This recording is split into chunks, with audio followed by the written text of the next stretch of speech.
கடியனுடைய பனி அவையோடு ஆக்கை புரை புரை கணிய புகுந்து நின்றுருக்கி பொய்யருள் கடிந்தமை சுடரே திரை பெறா வண்ணம் அமுதத்தன் கடலே திருப்பெருந்துரை உரை சிவனே உரை உணர்விறந்து நின்று உணர்வதோர் உணர்வே யான் உன்னை உரைக்குமாறு உணர்த்தே. சைவத்தின் நேர் சமயம் வேறு இல்லை, அதில் சார் சிவமாம் தெய்வத்தின் மேல் தெய்வமில்லெனும் நான்மறை செம்பொருள் வாய்மை வைத்த சீர்திருத்தேவாரமும் திருவாசகமும் உய்வை தரச் செய்த நால்வர் ஒற்றாள் எம் துணையே. கல்லா நிழல் மலை இல்லாதருடைய பொல்லார் இணை மலர் நல்லார் புனைவரே.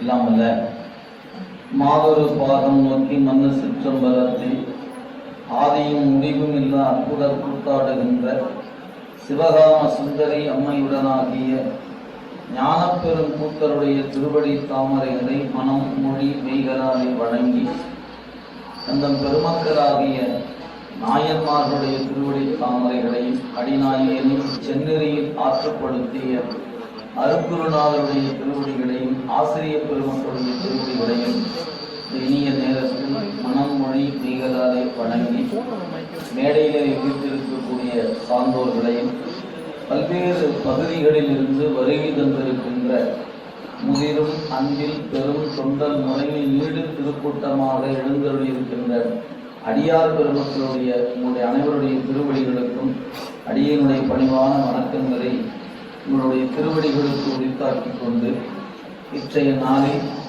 நம்முடைய பெருமானுடைய பெரும் கருணையினாலே வாணியம்பாடி சிவனடியார் திருக்கூட்டத்தின் சார்பாக திருத்தொண்டர் புராணம் என்கிற ஞான நூலினை தொடர்ந்து சிந்திப்பதற்காக ஒரு தொடர் வகுப்பு இன்று தொடங்கப்பெறுகிறது.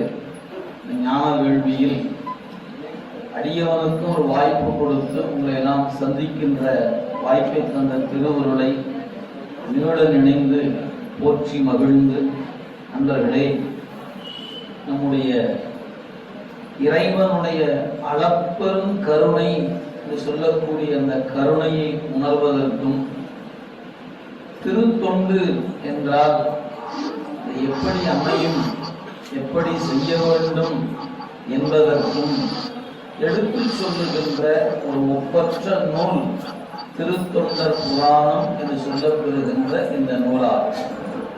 இந்த நூலை நமக்கு வழங்கி இருப்பவர் நம்முடைய தொண்டை நாட்டை சார்ந்து குன்றத்தூரில் எழுந்தருளிய அவதரித்த சேக்கிழார் பெருந்தகை.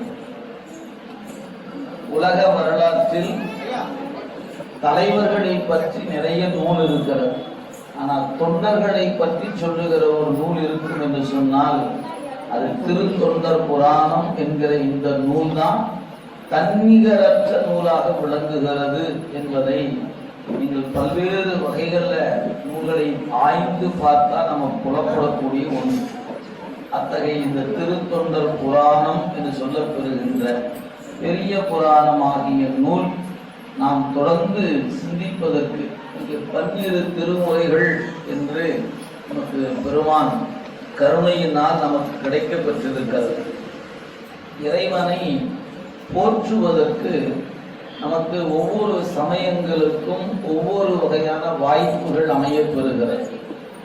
நீங்கள் பொதுவாக சொல்ல வேண்டும் என்றால் அதை சொல்லுகிற பொழுது வேதம் ஆகமம் என்று சொன்னாலும் குறிப்பிடுவார். நீங்க ஒரு கிறிஸ்துவரை நோக்கி உங்களுடைய வேதம் ஆகம நூல் எது என்று கேட்டால் அவங்க பைபிள் அப்படின்னு சொல்லுவாங்க. வேதமும் அதுதான், ஆகமமும் அதுதான். எனவே அவங்க சொல்லும் பொழுது வேதாகம நூல் அப்படின்னு சொல்லுவாங்க. ஒரு முகமதியரை நோக்கி உங்களுடைய வேதாகம நூல் எது என்று கேட்டால் அவங்க குரான் என்கிற திருக்குரான் என்கிற நூலை எடுத்து சொல்லுவாங்க. நீங்க சைவத்துக்கு வந்து விட்டால் வேத நூல் வேறு, ஆகம நூல் வேறு. மற்றவர்களுக்கெல்லாம் வேதம் ஆகமம் என்றால் ஒரே நூல் தான். இந்த நூல் தான் வேதம், இதுதான் ஆகமம் என்று ஒரே நூலைத்தான் காட்ட முடியும். நமக்கு அப்படி இல்லை. வேதம் என்பது 4, ஆகமம் என்பது 28 நூல் அப்படின்னு 2 பிரிவாக இருக்கிறது.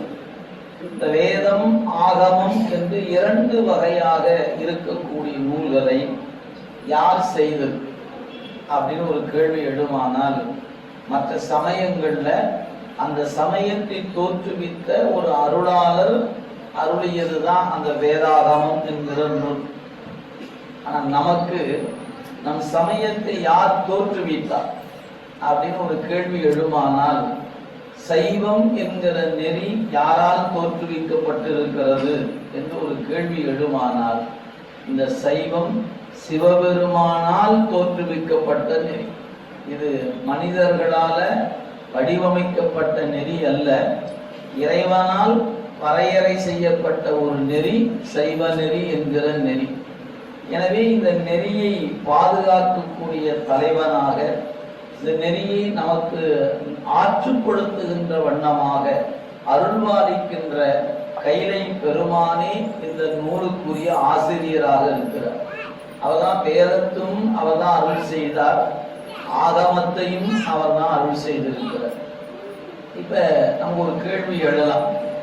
மற்ற சமயங்கள்லாம் ஒரே நூலை வைத்து வேதம் ஆகமம் என்று கொண்டாடுகிற பொழுது நீங்க மட்டும் ஏன் 2ஆ பிரிச்சு வச்சிருக்கிறீங்க, ஒன்னாவே வச்சுக்க வேண்டியதானே என்று ஒரு கேள்வி எழுமானால், நீங்க ஆழமான நுட்பத்தை சிந்திக்க தொடங்குகிற பொழுது அந்த பிரிவு அதனுடைய நுட்பத்தை ஆய்வதற்கு இன்றியமையாததாக அமைகிறது என்பதை கருத்தில் வைத்துக் கொள்ள வேண்டும்.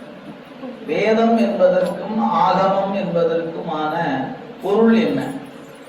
இறைவனை புகழ்ந்து புகழ்ந்து சொல்லுகிற அந்த புகழ் மொழி வேதம் என்று பெயர். இறைவன் எவ்வளவு கருணையாளன், எவ்வளவு அன்புமயமாக இருப்பவன், உயிர்களுக்கு அருள்வாளிக்கும் போது எப்படிலாம் அருள்வாளிக்கிறான் என்று அவனை புகழ்ந்து சொல்லக்கூடிய அந்த புகழ் மொழி என்று சொல்லக்கூடிய அதுதான் வேதம் என்பது. ஆகமம் என்பதற்கு இறைவனை எப்படி பூசிக்க வேண்டும், இறைவனை நாம் பூசிப்பதற்கு நாம் என்ன தகுதி பெற வேண்டும், நாம் இறைவனை பூசிக்கலாமா, இப்படி கேள்வியும் பதிலுமாக அமையப்பெற்ற ஒரு பகுதி தான் ஆகமம் என்று சொல்லக்கூடிய ஒரு நுட்பமான செய்தி. எனவே செயல்முறை என்று எடுத்துக்கொண்டால் அதை நமக்கு தெளிவுபடுத்துவது ஆகம நூல். இறைவனை போற்ற வேண்டும் என்று சொன்னால் அதற்கு துணையாக இருப்பது வேதம் என்கிற நூல். இதான் பொதுவான செய்தி. அப்ப வேதம் ஆகமம் என்று 2 வகையாக இருக்கிறது.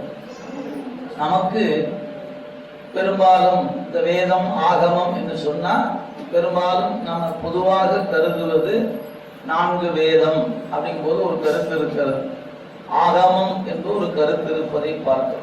இவையெல்லாம் வடமொழியில் இருக்கிறது அப்படிங்கிறது நமக்கு தெரியும். ஆனால் நம்முடைய இறைவன் நமக்கு அருள்பாலிக்கின்ற பொழுது என்ன செய்தார் கேட்டா, நம்முடைய ஞானிகளை ஞானசம்பந்தர், நாவுக்கரசர், சுந்தரர், மாணிக்கவாசகர் போன்ற சமய ஆச்சாரிய பெருமக்கள், நம்முடைய மெய்கண்டார், அருணந்தி சிவம், அரைஞான சம்பந்தர், உமாபதி சிவம் போன்ற சமய சந்தான குறவர்கள் வழி நமக்கு 2 வகையான நூல்களை நமக்கு கொடுத்திருக்கிறார். நம்முடைய 4 பெருமக்கள்ல நம்முடைய சமய குறவர்கள் தந்த நூலை வேதமாகவும், சந்தான குறவர்கள் கொடுத்த நூலை ஆகமமாகவும் காணலாம் என்பது அடிப்படையான செய்தி. நீங்க எப்படியெல்லாம் கருதிக்கிட்டா அதுக்கு நாங்கெல்லாம் பொறுப்பாக முடியுமா என்ன அப்படி யாருக்காவது தோணுச்சுன்னா, சிவஞான சித்தியாக ஒரே ஒரு வரி இருக்கிறது, சிவாகமம் சித்தாத்திரம் இருக்கிறது. அப்ப நமக்கு இறைவன் அருளிய அந்த அருள் நிலைகளை நமக்கு நம்ம மொழியிலேயே இறைவன் கொடுத்த ஒரு கொடை நமக்கு தான் கிடைச்சிருக்கு. இந்தியாவில் நிறைய மொழிகள் இருக்கிறது. இன்னைக்கு காஷ்மீரில் தொடங்கி தமிழகம் வரை நிறைய மொழிகள் இருக்கிறது. என்னென்ன வகையான, நம்ம பாரதியார் வாக்கில் சொல்லணும்னா மொழிகள் 18 உடையார், ஆனா என்றும் சிந்தனை ஒன்றுடையாள் என்று சொல்வது போல நமக்கு 18 மொழிகள் இருக்கிறது.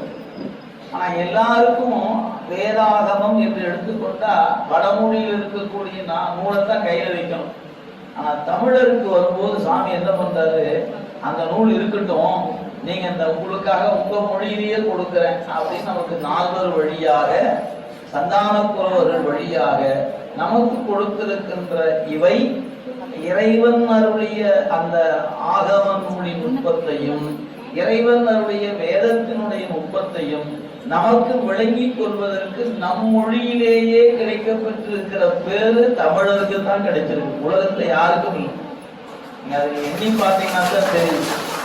மற்ற எல்லோரும் அந்த மொழியை நாடித்தான் இறைவனை வழிபாடு செய்யணும். நமக்கு அப்படி இல்லை, நமக்கு அந்த மொழியிலும் செய்யலாம், நம்ம மொழியிலும் செய்யலாம். இதுதான் நமக்கு கிடைத்த ஒரு வாய்ப்பு என்பதை நாம் எண்ணி பார்க்க வேண்டும். அப்படிப்பட்ட ஒரு தமிழ் மொழி என்பது சிவமே தமிழ், தமிழே சிவம் என்று நம்முடைய சான்றோர் பெருமக்கள் வாழ்ந்து காட்டியிருக்கிறார்கள். அவர்கள் அருளிய குறிப்புகள் நமக்கு அதை தெளிவுபடுத்துகின்றன. இப்படிலாம் சொல்லும் பொழுது நாமவே அப்படி ஒரு கற்பனையில நினைச்சுக்கிறோம் அப்படின்னு கருத வேண்டாம். ஒரு சின்ன குறிப்பு உங்களுக்கு நினைவுபடுத்து. இந்த நூலை நீங்க படிக்கும் போது தெரிந்து கொள்ளலாம். ஆசிரியர் அந்த இடம் வரும்போது உங்களுக்கு புலப்படுத்துவார். ஒரு இடம் எந்த இடம் அப்படின்னு கேட்டா, திருஞான சம்பந்தர் அப்படிங்கிற அருளாளர் எல்லாருக்கும் தெரியும். அவருடைய தன் தேவாரத்துல தன்னை சொல்லும் போதெல்லாம் திருஞான சம்பந்தன் சொன்ன, ஞான சம்பந்தன் சொன்ன என்று பல பதிகங்கள்ல அருளி இருக்கிறார். அந்த திருஞான சம்பந்த பெருமான் தன்னை பற்றி சொல்லுகிற பொழுது அதுக்கு திருக்கடை காப்பு என்று பெயர். 11வது பாட்டுக்கு திருக்கடை காப்பு என்று பெயர். திருக்கடை காப்புனா என்ன? இந்த பாடல் எங்கு பாடப்படுகிறது, யாரை நோக்கி பாடப்படுகிறது, பாடுகிற அடியவன் எந்த நிலையில பாடுகிறேன், இந்த பாட்டை நீங்க பாடுனா என்ன பயன் கிடைக்கும், இதெல்லாம் சொன்னா அது பேரு திருக்கடை காப்பு என்று பெயர். உதாரணத்துக்கு முதல் பாட்டு எடுத்துக்கொள்வோம். தோருடைய செவியன், அதான் தேவாரத்துடைய முதல் பாட்டு. அதுல கடைசி பாடல் அருநெறிய மறைவல்ல முனியகன் பொய்கை அலர்மேய பெருநெறிய பிரமாபுரம் மேவிய பெம்மான் இவன் தன்னை ஒரு நெறிய மனம் வைத்து உணர் ஞான சம்பந்தன் திருநெறிய தமிழ் வல்லவர் தொல்வினை தீர்தல் எளிதாமே. நீங்க 4 வரி கவனிச்சு பாருங்க. முதல் வரி எங்க பாடப்பட்டதுன்னு சொல்லுது, அருநெறிய மறைவல்ல முனியகன் பொய்கை. பொய்கை என்பது சீர்காழி குளத்துல கோயில் இருக்கக்கூடிய, கோயிலுக்கு முன் இருக்கக்கூடிய குளக்கரை. அந்த பொய்கை அலர் மேய, கோயிலில் அந்த கோயிலுக்கு குளம், குளத்தின் கரையில் நின்று கொண்டு அர்த்தம். அலர் மேய யார பாடுறாரு அப்படிங்கும் போது அடுத்த வரை சொன்னார், பெருநெறிய பிரமாபுரம் மேவிய பெம்மான் இவன் தன்னை. அவன் தன்னை இல்லை. இந்த வரி ரொம்ப கவனிக்கணும். பெருமானை சொல்லும் பொழுது வேதங்கள் எங்க இருக்கிறார் எங்க இருக்கிறான்னு தேடுது. ஏன் அவர் தூரமா இருக்கிறார்னு அவனை தேடுது. ஆனா நம்ம நூல் சொல்லுது அவன்னு சொல்லல, இவன்னு சொல்லுச்சு. இந்த அவன் என்பதற்கும் இவன் என்பதற்கு என்ன வேறுபாடு அப்படின்னு கேட்டா, அவன் என்பது தூரமா இருப்பவனை சுட்டுவது, இவன் என்றால் பக்கத்தில் இருக்கவன் சொல்லுவது. அப்ப நம்முடைய மொழி எப்படி இருக்குதுன்னு கேட்டா, இறைவனை தூரமாக நின்று பார்க்கிற மொழி அல்ல, அவனை நம் பக்கத்தில் வைத்துக் கொண்டு காணுகிற மொழி என்பதனால அவனை சொல்லுகிற பொழுது இவன் என்று சொல்லுகிறார். அப்ப பெருநெறிய பிரமாபுரம் மேவிய பெம்மான் அவன் தன்னை இல்லை, பெருமான் இவன் தன்னை. சரி, பாடுற நான் எப்படி பாடுறேன்? ஒரு நெறிய மனம் வைத்து உணர் ஞான சம்பந்தன். நான் உணர்ந்து பாடுகின்றேன். எதை? ஞானத்தை உணர்ந்து. அந்த ஞானம் எப்படிப்பட்ட ஞானம்? ஒரு நெறிய மனம் வைத்து உணர் ஞான சம்பந்தன் உரை செய்த. சரி, இந்த பாடல் எப்படிப்பட்ட பாடல்? திருநெறிய தமிழ். இந்த திருநெறிய தமிழை நீங்கள் பாடினால் உங்களுக்கு என்ன பயன் கேட்டா, அந்த நீங்க முடியாத வினையை நீங்கள் நீக்கிக் கொள்வதற்கு இந்த பதியம் உங்களுக்கு அருளும். எனவே திருநெறிய தமிழ் வல்லவர் தொல்வினை தீர்தல் எளிதாமே. வினையை தீர்தல் அரிது, வினை தீர்தல் அரிது என்று உலகத்தில் அறை கூவிக்கொண்டிருந்த காலத்தில் இல்லை இல்லை வினை தீர்தல் எளிது என்று அருளியவர் நம் ஞான சம்பந்தர் பெறுவார். அப்ப இந்த பாட்டினுடைய பொருளை 4 வரியில 4 செய்தி இருக்கிறது. பாடப்பட்ட இடம், பாட யாரை நோக்கி பாடப்பட்டது, பாடுபவர் எப்படி பாடுகிறார், பாடுனா நமக்கு என்னையா பயன் கிடைக்கும், 4 செய்தி இருக்குது. அப்ப இப்படி பாடுவது திருக்கடை காப்பு என்று பெயர். ஞானசம்பந்தருடைய தேவாரம் ஏறத்தாழ ஒரு 385 பதிகங்களில் நமக்கு கிடைக்கப்பட்டிருக்கிறது. உங்களுக்கு எப்ப நேரம் கிடைக்குதோ அப்ப 11வது பாட்டை மட்டும் எடுத்து படிங்க. மொத்த பாட்டையும் படிச்சுட்டு தான் நேரம் நமக்கு பத்தாது. 11வது பாட்டை மட்டும் எடுத்து படிச்சுட்டே வாங்க. அதில் குறிப்பா தன்னை என்ன சொல்லுகிறார்னு பாருங்க. ஞான சம்பந்தன் என்று சொல்லும் போதெல்லாம் அவர் தன்னை எப்படி அடையாளப்படுத்துகிறார் என்று சொல்லுகிற பொழுது நான் சும்மா நிறைய சொல்லப்பட்டிருக்கிறது. குறிப்பாக எனக்கு வேண்டிய செய்தியை மட்டும் நான் எடுத்துக் கொள்கிறேன். ஒரு இடத்துல என்ன சொல்லுகிறாரு, தமிழ் ஞான சம்பந்தன் சொல்றார். ஒரு பதிகத்துல திரு ஞான சம்பந்தன் என்று சொல்லுகிறார். இன்னொரு பதிகத்துல சிவஞான சம்பந்தன் என்று சொல்லுகிறார். 3 பாட்டை மட்டும் நான் எடுத்துக்கிட்டேன். இன்னும் வேற வேற வகையா கொடுத்திருக்கிறார். நான் 3 மட்டும் எடுத்துக்கிட்டேன். நீங்க 3ஐயும் எழுதி பாருங்க.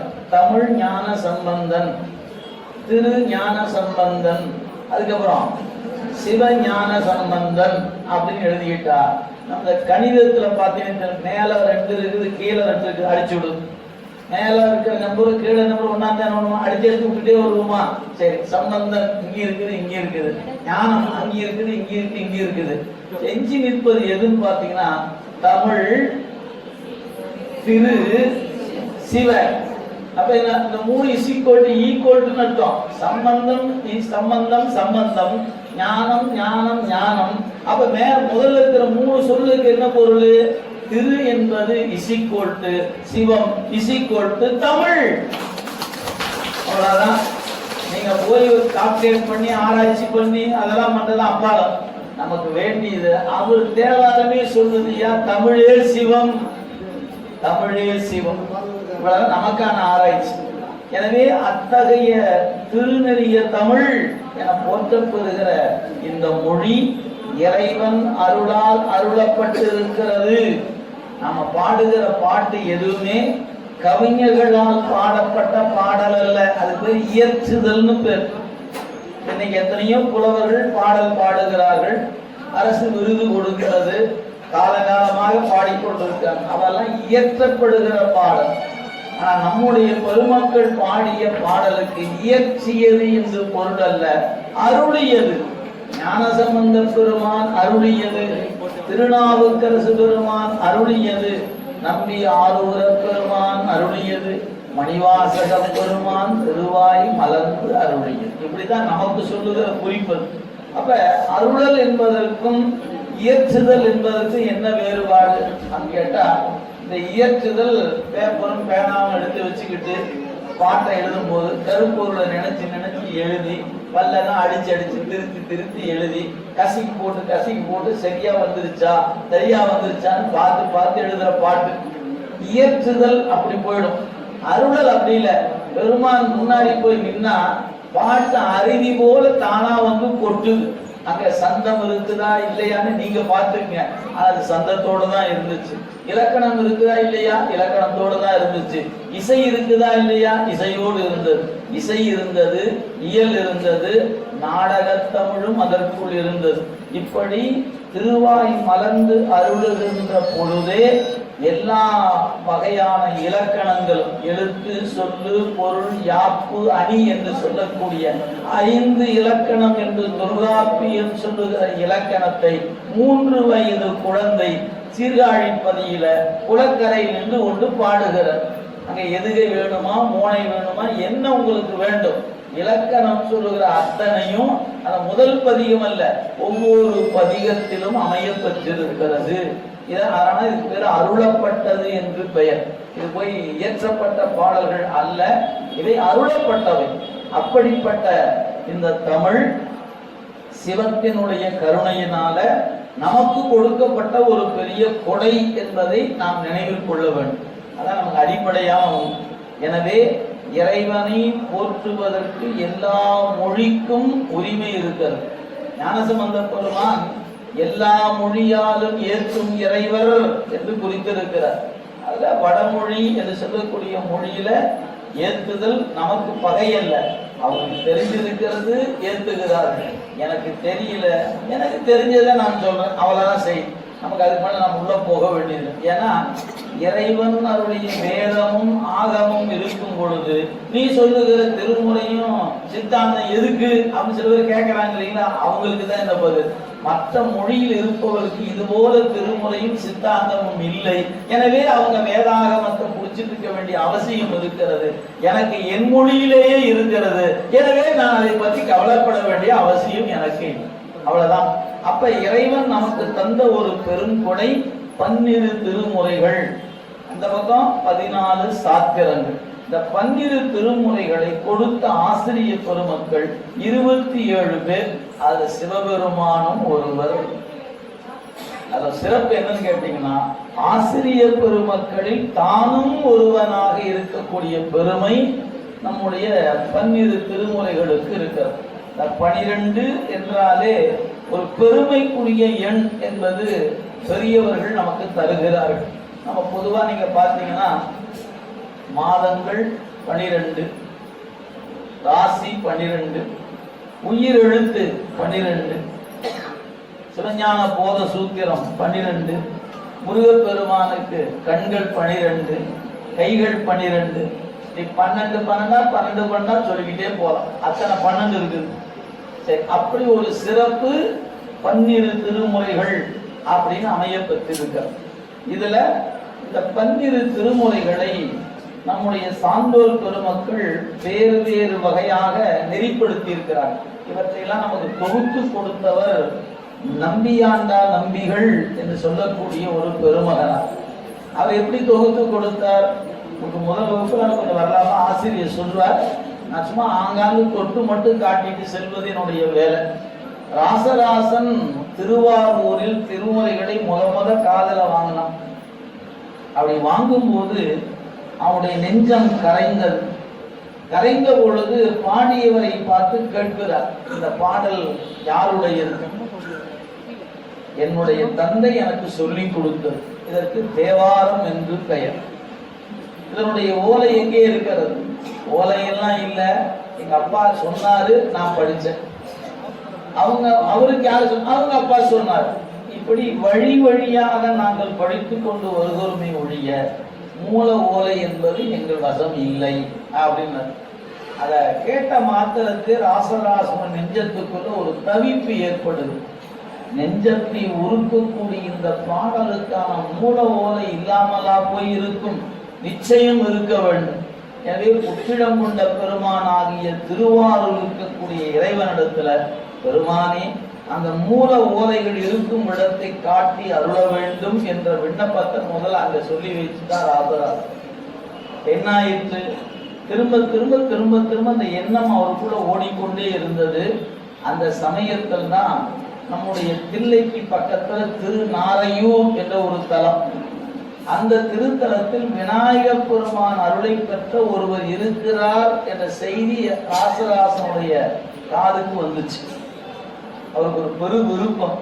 ஆகா, விநாயகர் அருளை பெற்று ஒருவர் இருக்கிறார் என்று சொன்னால் நாம் சென்று அவரிடத்தில் எப்படியாவது இந்த திருமுறைகள் என்று சொல்லக்கூடிய தேவார பதிகங்கள் எங்கே இருக்கிறது என்று நம்மை தெரிந்து கொள்ள வேண்டும் என்று கருதி மாட்டு வண்டிகள்ல விநாயகருக்குரிய நிவேதனமாக என்னென்னலாம் பிடிக்கும் என்று ஒரு பட்டியல் இருக்கிறதோ அதையெல்லாம் தயார் செய்து எடுத்துக்கொண்டு நாரையூருக்கு வந்து வணங்கி இது போல அமுது செய்விக்க வேண்டும். அந்த மன்னனுக்கு வேண்டுதலை ஏற்று நம்பியாண்டார் நம்பிகள் அமுது செய்வித்தார்கள் விநாயகப் பெருமான்.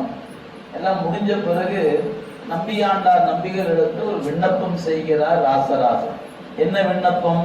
இது போல தேவார திருப்பதிகங்கள் என்று ஒன்று இருக்கிறது, அவை எங்கே இருக்கிறது என்று விநாயக பெருமானிடத்தில் நீங்க தான் கொஞ்சம் கேட்டு சொல்றோம். ராசராசன் நினைச்சு பாருங்களேன், ஒரு அருள் பெற்ற விநாயகருடைய திருவருளை நிரம்ப பெற்றவர். அப்படிப்பட்ட ஒருவற்றை போய் நம்ம சந்திக்கிற வாய்ப்பு இப்ப நாமளா இருந்தா என்னங்க பண்ணிருக்கோம்? ஒரு ஞானி ஒருத்தர் இருக்கிறார், அவர் எல்லாம் தெரிஞ்சுறாரு, விநாயகத்தை நேரடியாக பேசி நமக்கு விடையை சொல்லுவாருன்னா நாம என்ன போய் கேட்போம்? ஆனால் எத்தனை வருஷத்துக்கு நான் உசுரோடு இருப்பேன், அப்புறம் என் வீட்டில் கொஞ்சம் அந்த பிரச்சனை இந்த பிரச்சனையெல்லாம் இருக்குது, இந்த பிரச்சனைலாம் என்னைக்கு தீர்க்க முடியும் அப்படி சொல்லுவோம். பிரச்சனையே இல்லைன்னா என்ன பண்ணுவோம்? நான் இப்போ நம்ம ஊரில் மட்டும்தான் பிஸ்னஸ் பண்ணிட்டு இருக்கிறேன், உலகம் தழுவிய பிஸ்னஸ் பண்ணணும், அதுக்கு என்ன வழின்னு கொஞ்சம் விநாயகர் கொஞ்சம் கேட்டு சொல்லுங்களேன் என்று நாட்டை ஆளுகிற மன்னன் இன்னும் நாடுகளை பிடிக்க வேண்டும், விநாயகர் கொஞ்சம் கேட்டு சொல்லுங்கன்னு போய் கேட்டுக்கணும். அதை கேட்கல. அவனுடைய எண்ணம் பாருங்க, தன்னுடைய ஆட்சியை பற்றி அவன் கேட்கல, தன் ஆயுளை பற்றி கேட்கல, தனக்கு மகன் இருக்கிறான் மகள் இருக்கிறார், அவள் வாழ்க்கை என்னாக போகிறது, இந்த சோழ பேரரசு எத்தனை காலம் வாழப் போகிறது, இந்த கேள்வியெல்லாம் கேட்கல. திருமுறை என்று சொல்லக்கூடிய பாடல் எங்கே இருக்கிறது என்று கேட்டு சொல்லுங்கள் என்று விண்ணப்பம் செய்த மாத்திரத்தில் நம்பியாண்டார் நம்பிகளுக்கு நெஞ்சம் நெகிழ்ந்தது. ஒரு மாமன்னன், சோழ பேரரசின் சக்கரவர்த்தி திருமுறைகள் மீது இப்படி ஒரு காதல் கொண்டு கேட்கிறாரே, இந்த விண்ணப்பத்தை உடனே கேட்டு விடுவோம் என்று விநாயகரிடத்துல கேட்டாரு. அவர் சொன்னார், பிள்ளைகள் இருக்கிறது, இந்த இடத்தில் இருக்கிறது, பெற்றுக்கொள்ளுங்க. அப்பதான் போனாங்க, பெற்றுக்கொண்டார்கள். அதெல்லாம் விரிவாக உங்களுக்கு ஆசிரியர் சொல்லுவார், சரிங்களா? அதை தூக்க வேண்டிய சூழல் வந்தது. ஏன்? அப்படியே ஒரு அறையை திறந்து பார்த்தாங்க, புற்று வளர்ந்து அப்படியே மேல உயர்ந்து நிற்கிறது, ஓலை சூடியே கண்ணுக்கு தெரியல, வெறும் புற்றாக தெரிந்தது. இவர்கள் பதைவதைத்து போனார்கள், தூய்மைப்படுத்த வேண்டும், அதை எடுக்க வேண்டும். எடுத்து ஒன்றொன்றா தேடி தேடி எடுக்கும் போது பல ஓலை சுவடிகள் பொடி பொடியாக போயிடுச்சு. எடுத்த உடனே பொடி பொடியா போயிடுச்சு, ஒண்ணுமே கிடைக்கல. எப்படி எடுப்பதுனால அதுக்கு ஒரு வழியை சொல்லி கொடுத்தார்கள். அந்த முறையில் அந்த ஓலை சுவடிகளை எல்லாம் மெல்ல அப்படியே எடுத்தாங்க. எடுத்தோடனே இதை தொகுக்கணுமே, எப்படி தொகுப்பது, எதை முன் வைப்பது எதை பின் வைப்பது ஒன்றும் தெரியல. அப்ப மீண்டும் நடராச பெருமாட்ட விண்ணப்பிச்சாங்க. அவர் சொன்னாரு, இந்த விருதாச்சலத்திலிருந்து கும்பகோணம் போற வழியில ராசேந்திரப்பட்டினம் என்று அதுக்கு பேர், இன்னைக்கு பேர். நம்முடைய திருநீலகண்ட யாழ்ப்பாணர்னு ஒருத்தர் ஞானசம்பந்த பெருமான் பதிகம் பாடுகிற பொழுது கூடவே எப்போதும் பதிகம் பாடிக்கொண்டிருப்பவர். அந்த தலம் திருமுறையில எருக்கத்தம்புலியூர் என்று பெயர். இன்னைக்கு போய் எருக்கத்தம்புலியூர்னு கேட்டீங்கன்னா ஒருத்தருக்கும் தெரியாது. ராசேந்திரப்பட்டினம் சொன்னாதான் இன்னைக்கு தெரியும். விருதாச்சலம் சொன்னாங்க எல்லாருக்கும் தெரியும். திருமுறையில் அதுக்கு என்ன பேர் தெரியுங்களா? முதுகுன்றம் என்று பெயர். முதுகுன்றம், குன்றுனா மழை, முதுனா பழமைன்னு அர்த்தம். அங்க இருக்கிற சாமி பழமலை நாதர்னு பேர். இது இந்த பெயர் பின்னாளில் வடமொழிக்கு மாற்றப்பட்டது. ஆனா தேவார பதிகங்கள் பாடப்பட்ட காலத்துல முதுகுன்றம் முதுகுன்றம் முதுகுன்றம் தான் இருந்துச்சு. பின்னாலே என்ன ஆயிற்று? ஒரு கால சூழல் மாறுகிற பொழுது முதுகுன்றம் என்ற பெயர் விருதாச்சலம் ஆயிற்று. அசலம்னா மலை, விருத்தம்னா பழமை, பழமையான மழை, பழமலை நாதர், எனவே விருதாச்சலம் ஆனார். ஊருக்கு பேர் வந்துருச்சு, சாமிக்கு வந்துருச்சு பேர், விருதகிரீஸ்வரர் பேர் மாறி போச்சு. அதனால மறைக்காடு, மறைனா வேதம், காடு ஆரண்யம், வேதாரண்யம் மாத்தினாங்க. வேதம் திருமறைக்காடு அப்படிங்கிற தலம் அப்படிதான் பெயர் மாற்றம் ஆயிற்று. ஆனா தேவார பதிகத்துல திருமறைக்காடு என்றுதான் குறிக்கப்பட்டிருப்பதை நாம் பார்க்கிறோம். ஒரு கால சூழல்கள் மாறுகிற பொழுது இந்த மாற்றங்கள் நிகழ்ந்திருக்கின்றன. அப்படி ஒரு வாரம் இருக்கட்டும், நம்ம அதுக்குள்ள போக வேண்டியதில்லை. சரி, இப்ப எருக்கத்தம்புலியூர் என்ற ராசேந்திர பட்டினத்துக்கு போங்க. அங்க யாழ்ப்பாண மரபுல ஒரு பெண் இருக்கிறாள், அவளுக்கு இந்த இசை ஞானத்தை வழங்கி இருக்கிறோம் என்று நடராச பெருமான் அருள் செய்தார். உடனே மன்னன், யாருங்கே அந்த பெண்ணை அழைத்து வர சொல் அப்படின்னு கட்டளையிட்டு இருந்தா போதும். அப்படிலாம் செய்யல. நேர புறப்பட்டு நம்பியாண்டார் நம்பிகளை அழைத்து கொண்டு ராசேந்திரப்பட்டினத்துக்கே வந்து அந்த பெண் யார் என்ற அடையாளம் கண்டு உரிய மரியாதைகள் செய்து அந்த பெண்ணை வைத்து கொண்டு இந்த பதிகங்கள்ல பாடும்போது பார்த்தா தெரியும், 4 சீரு 5 சீரு 6 சீரு 8 சீரு 7 சீரு என்று அந்த அமைப்புகள் இருக்கும். அப்புறம் அந்த இசை கூறுபாடுகள் இருக்கிறது. அதை இசைஞானம் கொண்டு இது இன்னப்பண் இது இன்னப்பண், எனவே 1ஆம் திருமுறை என்றால் இன்னென்ன பண்ணெல்லாம் 1ஆம் திருமுறை, இன்னென்ன பண்கள் 2ஆம் திருமுறை என்று பண் அடைவு செய்யப்பட்டு மூவர் பெருமக்களுடைய பாடலை தேவாரமாக தொகுக்கப்பட்டது. மாணிக்க வாசகர் பாடல் திருவாசகம் என்று 8ஆம் திருமுறையாக வைக்கப்பட்டது. அப்ப ஞானசம்பந்தருடைய பாடல் 1, 2, 3, நாவுக்கரசர் 4, 5, 6, நம்பி ஆரூரர் என்கிற சுந்தரமூர்த்தி சுவாமியுடைய பாடல் 7ஆம் திருமுறை, 8ஆம் திருமுறையாக திருவாசகம் மற்றும் திருக்கோவையார், 9ஆம் திருமுறையாக திரு இசைப்பா திரு பல்லாண்டு என்று 2 பகுதி. ஆனா இசைப்பாவில பாடப்பட்ட ஆசிரிய பெருமக்கள் 9 பேர் பாடியிருக்கிறார். 9ஆம் திருமுறை கொடுத்த ஆசிரிய பெருமக்கள் 9 பேர் பாடப்பட்ட பாடல். திருமாலிய தேவர் தொடங்கி சேந்தனார் வரை 9 பெருமக்கள் பாடிய பாடலை அவர்கள் தொகுத்து 9ஆம் திருமுறை என்று வைத்தார்கள். திருமூல நாயனார் அருடைய திருமந்திரத்தை 10ஆம் திருமுறையாகவும் ஆலவாய் சொக்கநாதன் தொடங்கி நம்பியாண்டார் நம்பிகள் தான் தொகுத்து கொண்டிருக்கிறார். அவர் பாடுகிற பாடல் வரை 11ஆம் திருமுறையாக தொகுக்கப்பட்டு முறையாக அடைவு செய்யப்பட்டு நாடெங்கும் அறிவிக்கப்பட்டது. இதுபோல் தில்லையில் ஓலைச்சுவடிகள் கிடைக்கப்பெற்றன. அவற்றை நடராச பெருமானுடைய திருவருள் துணையினாலே இந்த பெண்ணை கொண்டு பன்னடைவு செய்து 11 திருமுறைகளாக செப்பேடு செய்யப்படுகிறது என்று செப்பேட்டில் எழுதினான் ராசராசன். மறந்துடாதீங்க, செம்பு தகடுகள்ல அந்த பதிகம் பாடல் அனைத்தும் எழுதப்பட்டது. ஏன் இன்னொரு முறை கரையானுக்கு இரையாகிவிடக் கூடாது என்று ராசராசனுடைய நெஞ்சம் தவித்தது. அது மட்டுமல்ல, இந்த பாடல்களை இசையோடு பாடுவதற்கான தலைமுறையை உருவாக்க வேண்டும் என்று கருதிய ராசராசன் பிடார்கள் என்று அவர்கள் பெயர் கொடுத்து தஞ்சை ராசராசேச்சரம் என போற்றப்பெறுகிற பெருவுடையார் கோயில 49 ஓதுவா மூர்த்திகளை நியமித்து ஒரு நாளைக்கு 49 பேரும் பாடணும். 6 காலம் பாடணும், 49 பேரும் பாடணும். அப்படி ஒரு வாய்ப்பை கொடுத்து இந்த திருமுறையாகி இசையை இந்த மண்ணில் வாழ்வுக்குரிய வண்ணமாக மாற்றி காட்டிய பெருமை நம்முடைய ராசராசன் என்று போற்றப்பெறுக அந்த மாமன்னனுக்கு உரியது. எப்பெல்லாம் நம்ம திருமுறையை படிக்கிறோமோ, திருமுறையை சிந்திக்கிறோமோ, அப்பெல்லாம் இந்த பெயரை வாழ்நாள மறந்துடவே கூடாது. ஏன், நன்றி என்பது சிவநெறியில் இருப்பவனுக்கு இன்றியமையாது. நன்றியால் வாழ்வது உள்ளம் என்கிறது நம் தேவார். எனவே நமக்கு இந்த திருமுறைகளை தந்த தொகுத்து கொடுத்த நம்பியாண்டார் நம்பிகள், ராசராசன், பொல்லா பிள்ளையார் இவர்களெல்லாம் நன்றி பெருக்கோடு நாம் நினைவுபடுத்திக் கொள்ளலன்னா நன்றி இல்லாத நம்ம நிலை வேற மாதிரி போயிடும். எனவே இந்த பெருமக்களை அன்போடு நினைவுபடுத்திக் கொள்ளக்கூடிய நிலையில 11 திருமுறைகளாக துவக்கப்பட்டன. இதெல்லாம் எப்ப நடந்துச்சு? 10ஆம் நூற்றாண்டில் நடைபெற்றது.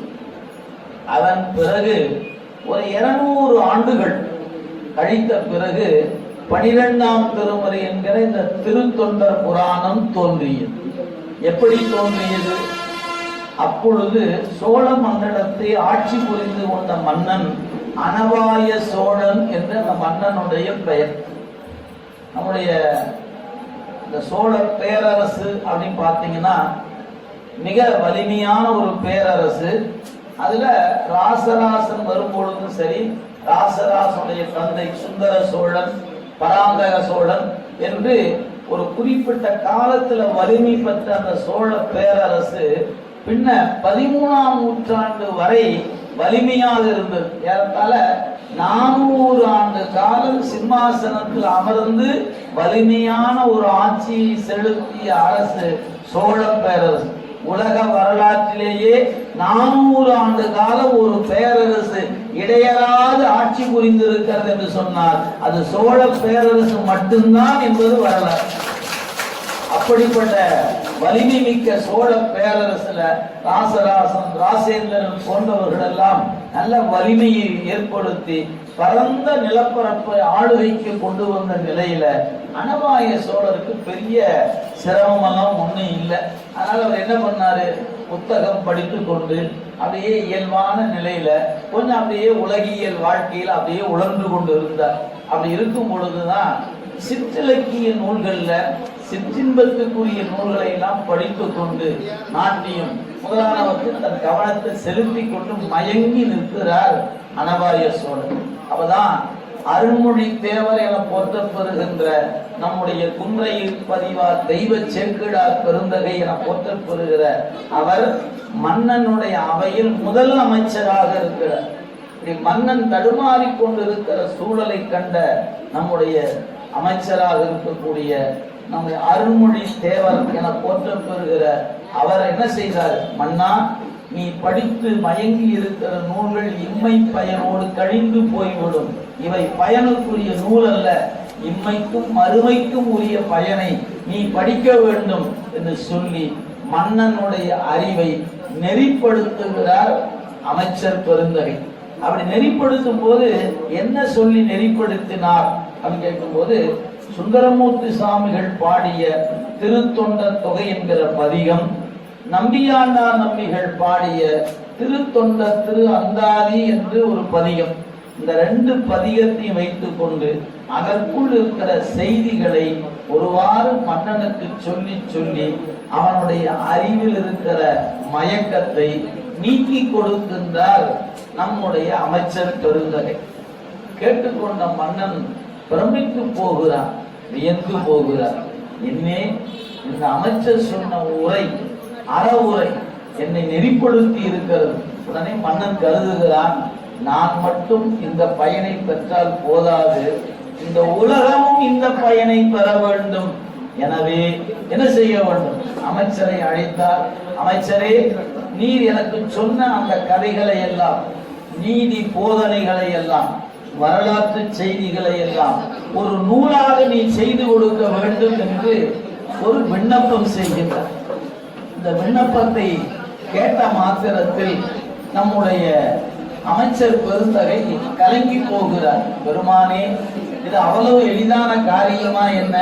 ஆனா நீங்க இப்படி ஒரு ஆணை பிறப்பிக்கிறீர்கள் என்று கருதி என்ன செய்கிறார், நேரா கூத்த பெருமானை போய் வணங்குகிறார். நடராச பெருமானை வணங்கி, மன்னன் இப்படி ஒரு ஆணை பிறப்பித்திருக்கிறார், நான் ஏதாவது செய்ய வேண்டும், அருள வேண்டும் பெருமானை என்று வேண்டிக் கொண்டு நாயன்மார்கள் பிறந்த ஒவ்வொரு ஊரா போய் பார்க்கிறார்.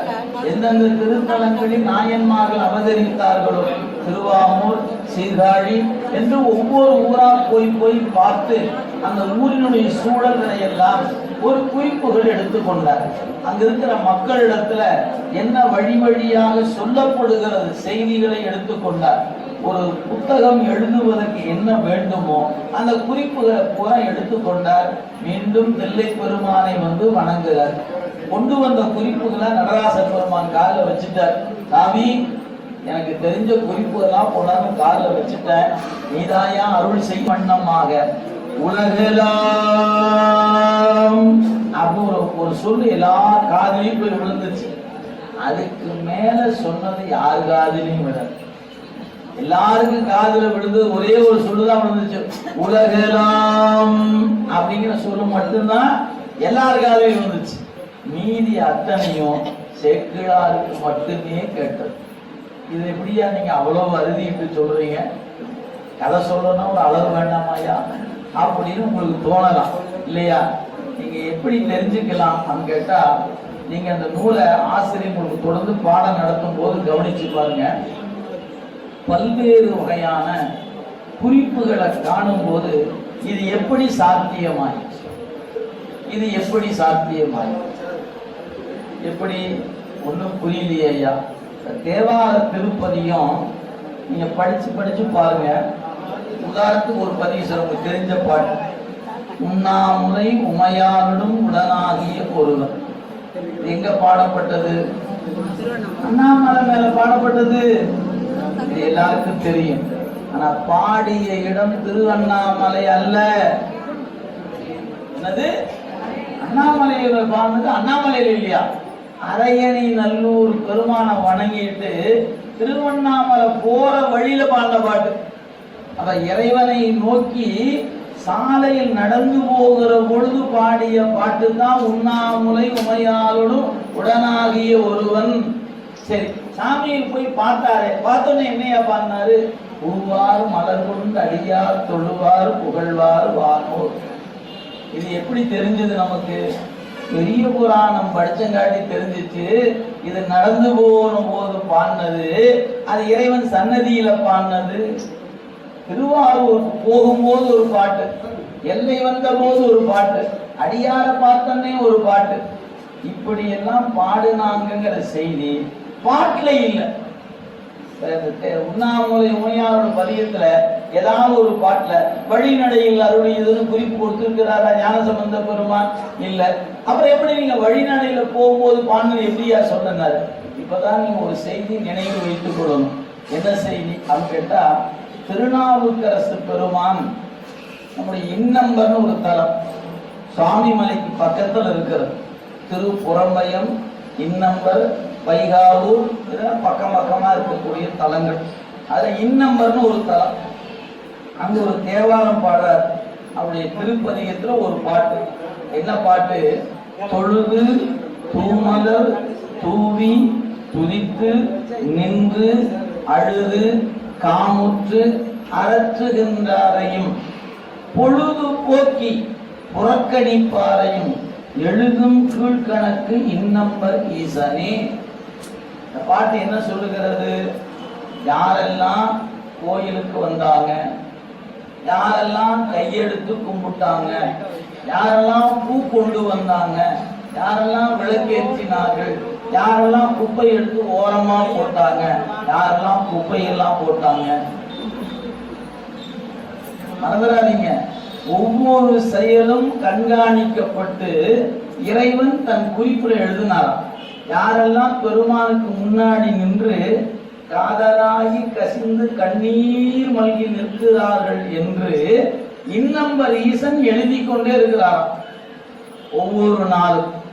இப்படி எழுதி எழுதி வச்சிருந்தார் இல்லையா? அந்த குறிப்புகள் எல்லாம் எப்ப தேவைப்படுமோ அப்ப கொடுக்கலான்னு வச்சிருந்தார். தேவை வரவே இல்லை. நாயன்மார் வரலாற்றை பாடணும்னு வரும்போது தேவை வந்துருச்சு. அதனால என்ன பண்ணாரு? நீங்க உங்களுக்கு தெரியும், நம்ம எல்லாருமே கைபேசி பயன்படுத்துறோம். நம்முடைய கைபேசியில நாம் பேசுவது, அடுத்தது நம்ம ஒரு படம் அனுப்புறோம், ஒரு டெக்ஸ்ட் அனுப்புறோம், இது எல்லாமே கண்காணிக்கப்படுகிறது. நீங்க டெலீட் பண்ணா கூட அது டெலீட் ஆகாது. உங்க போன்ல டெலீட் ஆகும், ஆனா ஸ்டோர்ல அது இருக்கும். எங்க அந்த சேட்டலைட்ல உங்க பெயரில் இருக்கக்கூடிய அந்த கணக்குக்குள்ள நீங்க என்னென்னலாம் அனுப்பிச்சீங்க அத்தனை ஹிஸ்டரி எடுத்தலாம். போன் வாங்கின நாள் தொடங்கி இந்த நிமிடம் வரைக்கும் உங்களுக்கு யாரெல்லாம் மிஸ்டு கால் கொடுத்தாங்க, நீங்க யாருக்கெல்லாம் மிஸ்டு கால் கொடுத்தீங்க, நீங்க எத்தனை கால் பேசியிருப்பீங்க, இது எல்லா டீட்டெயிலும் எடுத்துட முடியுமா? எடுத்துட முடியும். ஆனா எல்லாரும் கொடுத்துருவாங்களா? இல்ல. அரசுக்கு எப்பவாவது தேவையும் தோணுச்சுன்னா அந்த நிறுவனத்துக்கு இந்த போல இந்த எண்ணுக்குரிய டீட்டெயில் போல எனக்கு கொடுன்னு கேட்டா அந்த நிறுவனம் கொடுக்குமா இல்லையா? கொடுக்கும். அதே மாதிரி பெருமான் எல்லா தகவலையும் சேகரித்து வச்சிருந்தாரு. நம்மளை போல ஆட்கள் கோடான கோடி பேர் இருக்கிறோம், அதெல்லாம் ஸ்டோரேஜ்ல அப்படியே இருக்க வேண்டியதுதான். ஆனா நாயன்மார்கள் போன்றவங்களுடைய செய்தி என்ன பண்ணணும்? சேக்கிழாருக்கு கொடுக்கணும். என்ன பண்ணாரு? டவுன்லோட் பண்ணி கொடுத்துட்டாரு. இந்தாப்பா பாத்துட்டு பாப்பீங்க. அவர் தில்லையில போய் உட்கார்ந்துக்கிட்டு பெருமானே அருள் செய்யணும் அருள் செய்யணும் கேட்டோன்னே அவர் என்ன பண்ணிட்டாரு? ரொம்ப சிம்பிளா, ஏன்னா நீங்க நினைக்கிற மாதிரிலாம் இல்ல, நீங்க 5Gல இருக்கிற மாதிரி இல்லையா, இப்படின்னா டவுன்லோட் ஆயிடும். அந்த மாதிரி அவர் கண்ண மூடி உட்கார்ந்தாரு. 63 வரலாறு டவுன்லோட் ஆயிடுச்சு அவருக்கு. இப்ப என்னாச்சு? அவர் கண்ணுக்கு முன்னாடி ஒரு AI அப்போ ஒரு ஸ்கிரீன் நின்னுச்சு பாருங்க. திருஞான சம்பந்தர்னா அவதரித்த தொடங்கி திருவடி போற வரைக்கும் மொத்த வரலாறு ஒரு ஸ்கிரீன்ல பொருந்துகிறது. இலங்கை என்கிற திருத்தலத்துக்கு ஞானசம்பந்த பெருமான் போகல. ராமேஸ்வரம் போனாரு, ராமநாதரை கும்பிட்டாரு. அப்படியே அந்த பக்கம் இலங்கை தெரியும். யாருக்கு? திருஞான சம்பந்தருடைய ஞான கண்ணுக்கு கிழக்கு கடற்கரையிலும் மேற்கு கடற்கரையிலும் இருக்கிற 2 கோயில் அவருக்கு கண்ணுக்கு புலப்பட்டது. எங்க? இலங்கையின் கிழக்கு கடற்கரை, இலங்கையின் மேற்கு கடற்கரை. இவர் எங்க நிற்கிறாரு? இந்தியாவின் கிழக்கு கடற்கரை. எங்க ராமேஸ்வரத்தில் நின்று கொண்டு அப்படியே பார்க்கிறாரு. பார்க்கும்போது திரிகோணமலைன்னு ஒரு தலம் இருக்கிறது, இன்னைக்கும் இருக்கிறது. நீங்க இலங்கை போகும்போது பாருங்க, அது இலங்கையினுடைய கிழக்கு பகுதி. இவர் இருப்பதோ இந்த பக்கம் நிற்கிறார். இப்ப இலங்கையை பாடுகிறார். திரிகோணமலையை பாடும்போது கடல் இருக்கிறது, கடலுக்கு பக்கத்துல மலை இருக்கிறது, அந்த மலையில ஒரு சுனை இருக்குது பாடுறார். எங்க? போகாமலே. நாமெல்லாம் போனா கூட பார்த்தோமான்னு தெரியாம வந்திருப்போம். போனதில்லை. அங்க இங்க சுனை இருந்துச்சு, கடல் வேலை இருந்துச்சு, மலை வேலை இருந்துச்சு நினைப்போம். சுனையும் இருக்கிறது, கடலும் இருக்கிறது, மலையும் இருக்கிறது. இந்த 3ம் இருக்கிற அழகு எப்படி இருக்குதுன்னு அவருடைய பாட்டு சொல்லுதுங்க. எப்படிங்க சாத்தியமாயிருக்கு? இலங்கைக்கு போகாமலே திரிகோணமலை இப்படித்தான் இருக்கிறது என்று ஞான சம்பந்தரால எப்படி பாட முடிந்தது? என்ன காரணம்? அதுதான் ஞானம்னு அர்த்தம். என்ன காரணம் சொல்லுது? அதுக்கு பேர் தான் ஞானம்னு பேர். அந்த ஞானம் கைவரப்பட்ட காரணத்தினால அந்த கரையில நிற்கக்கூடிய தலத்தை இந்த கரையிலிருந்து பாடினார் இல்லையா? இந்த பதிவு தான் சேக்கிழார் பெருமானுக்கு அந்த ஞானத்தை கொடுத்து இந்த பதிகம் இங்கு பாடப்பட்டது என்ற செய்தியை நமக்கு தருகிறார். இதெல்லாம் நமக்கு எங்க தெரிகிறது? பெரிய புராணத்தை படிக்க படிக்க நமக்கு தெரிய போகுது. எனவே இறைவனுடைய கருணை, நாயன்மார்களுடைய வரலாற்றுல அவங்க நடந்து கொண்ட நிகழ்வுகளை எல்லாம் பதிவு செய்து வைத்திருந்த இறைவன் ஒட்டுமொத்தமா ஒருத்தருக்கு கொடுத்தாருன்னா அது முதல்ல ஒரு வரி மட்டும் கொடுத்தாரு நம்பி ஆரூரருக்கு, ஒரு பாட்டு பாட அளவு கொடுத்தாரு நம்பியாண்டார் நம்பிகளுக்கு. புராணமாவே பாடுவதற்கு கொடுக்கப்பட்டது தெய்வ சேக்கிழார் பெருமானுக்குத்தான் இறைவன் பெரும் கொடையை கொடுத்தார் என்பது வரலாறு. இந்த இந்த வரலாற்றை கொடுத்த நிலையில அவர் பாடி அருள் செய்தார். ஒரு சித்திரை மாதத்துல திருவாதிரை நாளன்று இந்த நூல் அரங்கேற்றம் நடைபெற்றது. அப்படி எப்படி நடந்தது? அங்க இருக்கக்கூடிய சுற்றில் இருக்கக்கூடிய வேறு வேறு நாடுகள் இருக்கக்கூடிய மன்னர்களுக்கு அழைப்பு கொடுக்கப்பட்டது, மக்களுக்கு அழைப்பு கொடுக்கப்பட்டது.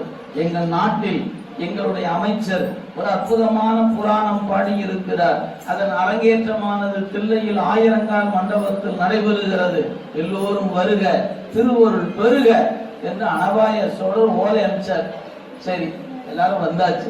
எவ்வளவு நாள் அந்த அரங்கேற்றம் நடந்துச்சு? ஓராண்டு காலம் நடைபெற்றது. சித்திரை மாதம் திருவாதிரையில தொடங்கப்பட்ட அந்த பெரிய புராண அரங்கேற்றத்துக்கு ஒவ்வொரு பாட்டுக்கும் ஒவ்வொரு வரிக்கும் சேக்கிழார் பெருமானை உரை சொல்லுகிறார். அப்படி ஓராண்டு காலம் தில்லையில் வந்த அத்துணை மக்களுக்கும் தங்கும் இடம் கொடுக்கப்பட்டது, உணவு கொடுக்கப்பட்டது. எல்லோரும் இருந்து பெரிய புராணம் என்கிற ஞான நூலினை சேக்கிழார் பெருமான் வாக்கில் கேட்டு கேட்டு மகிழ்ந்தார்கள். அப்படிங்கும் போது எப்படி இருந்திருக்கும் அந்த 12ஆம் நூற்றாண்டு என்பதை நாம் எண்ணி பார்க்கணும். பாடி முடிச்சாச்சு. அனபாய சோழருக்கு என்ன பண்றதே தெரியல. என்னையா இந்த பாடல், அதனால அவருக்கு ஏதாவது இந்த அருளாளருக்கு நாம செய்ய வேண்டும் என்று கருதும் பொழுது பட்டத்து யானை அழைத்து வந்தார். சேக்கிழார் பெருமான முன்னாடி அமர வச்சுட்டு கவரி வீசுகிற பணியை தான் செய்து கொண்டு வந்தார். ஒரு நாட்டினுடைய சக்கரவர்த்தி தமிழ் பாடிய திருமுறை பாடிய ஒரு புலவருக்கு, ஒரு அருளாளருக்கு தான் கவரி வீசி கொண்டு வருகிறான். நாட்டு மக்கள் காண அப்படியே நகர்வலம் வந்தது. கொண்டு வந்தாங்க, வலம் வந்தாங்க, கொண்டு வந்து தில்லை பெருமானுடைய திருவழியில கொண்டு வந்து அந்த ஓலைச்சுவடிகள் வைக்கப்பட்டது. வைக்கப்பட்ட பொழுது ஒரு அறிவிப்பு கொடுக்கப்படுகிறது. இதுகாரும் 11 திருமுறைகளாக இருந்த திருமுறைகள் இன்று முதல் 12 திருமுறைகளாக இந்த மக்கள் கொண்டாடட்டும் என்று செப்பேடு செய்யப்பட்டு ஒரு வரலாற்று நிகழ்வினை அனபாய சோழர் 12ஆம் நூற்றாண்டில் நிகழ்த்தினார். அப்படிப்பட்ட அந்த 12ஆம் திருமுறை என்கிற நூல் நமக்கு இன்னைக்கு ஒரு வரலாற்று நிகழ்வாக வாணியம்பாடியில நிகழ்வு தொடங்கப்பெறுகிறது. ஒரு வரலாறு அருளப்பட்டு இருக்கிற அந்த வரலாற்றை நினைவுபடுத்துகிற வண்ணமாக நமக்கு இந்த வாய்ப்பானது அமையப்பெறுகிறது. சேக்கிழார் பெருந்தகை கொடுத்த அந்த பெரும் கொடையை நாமும் பருகுவதற்கு அந்த நூலை முழுமையாக பருகிற ஒரு வாய்ப்பாக இன்றைய நாளில் இந்த அருள் சார்ந்த ஒரு நிலை தொடங்க இருக்கிறது என்பது மகிழ்ச்சிக்குரிய ஒரு தருணம். நண்பர்களே, நாயன்மார்கள் அப்படின்னு சொன்னா இங்க இருக்கிற பல பேர்த்துக்கு என்ன தெரியுமா இருக்கும்? அதான் நமக்கு தெரியுமே அந்த கதை, இவங்க என்னத்தை சொல்லிட்டு போறாங்க அப்படின்னு உங்களுக்கு தோணலாம். மறந்துடாதீங்க, கதைகளாக நாயன்மார் வரலாற்றை கேட்பது என்பது வேறு, சேக்கிழார் பெருமானின் சொல்லின் வண்ணம் கேட்பது என்பது வேறு. நான் கண்ணப்பர் வரலாற்றை சொல்லுகிறேன் அப்படின்னு சொன்னா என்னுடைய சொல்லுவேன். நான் இந்த மாதிரி அந்த பொத்தப்பி நாடு இருந்துச்சு, உடுப்போன்னு இருந்துச்சு, வேடர் போட்டது தலைவன் இருந்தாரு, அவருக்கு நாகன்னு பேரு, அவருக்கு மனைவி இருந்தாங்க, அவருக்கு பேர் வந்து தத்தைன்னு பேரு, தவம் இருந்தாங்க, மக்கள் செல்வம் வேண்டும் இருந்தாங்க, முருகனை வேண்டி பராய் கடன் பண்ணாங்க, ஒரு குழந்தை பிறந்தது, திண்ணன் இருந்தது, திண்ணன் என்று பெயர் வைத்தார்கள். இதெல்லாம் என்னுடைய சொல். ஆனால் இந்த சொல் உங்க நெஞ்சுக்குள்ள போய் எந்த மாற்றத்தையும் தராது. ஆனா சேக்கிழார் பெருமானுடைய ஒவ்வொரு வரிகள் இருக்கு பாருங்க, அந்த வரிய நாம் படிக்கும் போது எனக்குள் சில மாற்றத்தை தரும். அந்த வாக்குகள் நீங்க செவி மடுக்கும் போது உங்களுக்குள் சில மாற்றத்தை அது தரும். ஏன்? அது மந்திர சொல். அந்த வாக்குகள் சிவபெருமானால் அங்கீகாரம் செய்யப்பட்ட வாக்கு. அவன் அடியெடுத்து கொடுத்தது உலகெல்லாம் என்று அடியெடுத்து கொடுத்து அதற்குரிய உரிமையை கொடுத்து நீ சொல், நான் உடன் இருக்கிறேன் என்று இறைவன் கொடுத்த அந்த வாக்கு ஒவ்வொரு சொல்லும் மந்திரம், ஒவ்வொரு எழுத்தும் மந்திரம் என்பதை நீங்கள் பாடம் கேட்கும் போது புரிந்து கொள்ளலாம். எனவே கதைகள் எல்லோருக்கும் தெரியும். ஞானசம்பந்தர் கதைதானே, கண்ணப்பர் கதைதானே, சிறுத்தொண்டர் கதைதானே என்று எல்லாருக்கும் கதையாக தெரியும். ஆனால் மூல நூலை எடுத்துக்கொண்டு வரிக்கு வரி, சொல்லுக்கு சொல் படிக்க படிக்க நமக்குள் ஒரு பெரிய மாற்றத்தை கொடுக்கக்கூடிய ஆற்றல் இந்த திருத்தொண்டர் புராணம் என்கிற ஒப்பற்ற ஒரு நூலுக்கு உண்டு. எப்ப தெரிந்து கொள்வீர்கள்? எப்ப இந்த 4286 பாட்டும் பாடம் நடத்தி முடிக்கப்படுகிறதோ அன்று உங்களுக்கு புலப்படும், ஆம், இந்த நூல் என் வாழ்நாளில் ஒரு பெரும் மாற்றத்தை எனக்கு கொடுத்திருக்கிறது என்பதை அவரவர் அறிவில் உணர வைக்கக்கூடிய ஆற்றல் இந்த நூலுக்கு உண்டு.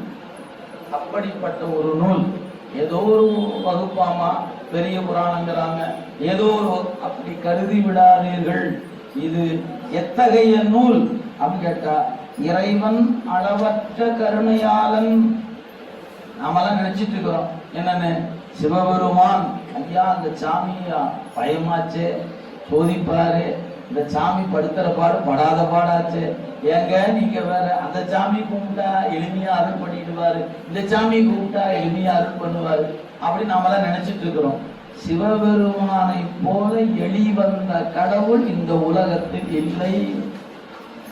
இதை நீங்க படிச்சாதான் தெரியும். அவர் எளியவர் என்பது எப்ப தெரிஞ்சு கொள்ள முடியும்னா, இந்த நூலை முழுசா பாடம் கேட்கணும், அப்பதான் தெரியும். அது வரைக்கும் உங்களுக்கு புலப்படுவது கடினம். அவனுடைய கருணை எல்லையில்லாத கருணை. இப்படி நீங்க எந்த நோக்கில் இந்த நூலை அணுகினாலும் அந்த நோக்கில் உங்களுக்கான விடையை தருவதற்கு இந்த நூல் தயாராக இருக்கு.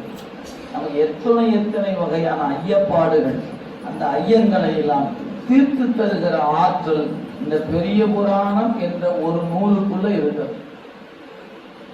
நீங்க நினைக்கலாம், 1ஆம் திருமுறை 2ஆம் திருமுறைன்னு 11 திருமுறை சொல்லிட்டு அப்பதான் 12ஆம் திருமுறை சொல்லி கொடுத்தீங்கன்னா பரவாயில்லையா, அதை ஒழுங்கு எடுத்தோடனே 12ஆம் திருமுறைக்கு போயிட்டீங்களே அப்படின்னு கேட்டா, இந்த நூல் ஒன்றை படித்தால் ஏனைய 11 திருமுறையும் உங்களுக்கு புரியும், புலப்படும். அதனாலதான் பெரியவர்கள் வரலாற்றை சிந்தித்தால் அவனுடைய கருணை நமக்கு அமைகிற பொழுது ஏனைய 11 திருமுறைகளையும் ஒருவாறு நாம் சிந்திப்பதற்கும் அதை இன்றியமையாத குறிப்புகளை உணர்வதற்கும் இந்த பெரிய புராணத்தை போல இன்னொரு நூல் இல்லை. அதனால சிவபெருமான் சோதிப்பவர் அல்ல, சோதனையில கூட இருந்து கை கொடுத்து காப்பாற்றுகிற பெருமான் என்பதை இந்த நூல் உங்களுக்கு சொல்லும். நான் ஒரே ஒரு இடம் மட்டும் சொல்றேன் அவங்களுக்கு புரிவதற்காக. சிறுத்தொண்ட நாயனார் என்று ஒருத்தர் இருந்தார், உங்களுக்கு வரலாறு தெரியும். பிள்ளைக்கறி சமைத்து கொடுத்தவர். அவருடைய வரலாற்றில் ஒரு செய்தி, என்ன செய்தி? அவருக்கு ஒரு பழக்கம், ஒவ்வொரு நாளும் சிவனடியாருக்கு உணவு கொடுத்த பிறகுதான் தான் உணவு எடுத்துக் கொள்வார். தான் சாப்பிட்றது எப்ப சாப்பிடுவாரு? சிவனடியாருக்கு உணவு கொடுத்துட்டு தான் சாப்பிடுவார். இது அவர் கொள்கை. இப்படி வாழ்ந்து வருகிற பொழுது ஒரு நாள் அடியவரே கிடைக்கும். செங்காட்டுங்குடி முழுக்க தேடி பார்த்தார், ஒரு தொண்டரையும் காணல. அப்பதான் இவருடைய அன்பினுடைய ஆழத்தை நம்மளை போல இருக்கிற ஆட்களுக்கு தெரிவிப்பதற்காக கையிலையில் இருக்கிற அந்த இறைவன் பைரவ கோலம் தாங்கி செங்காட்டங்குடிக்கு வந்து நாயனார் வீட்டுக்கு வந்தாச்சு. வந்தாரு, உள்ள கேட்கிறார், இது சிறு தொண்டர் வீடோ? ஆம் சுவாமி, வாருங்கள் வாருங்கள்.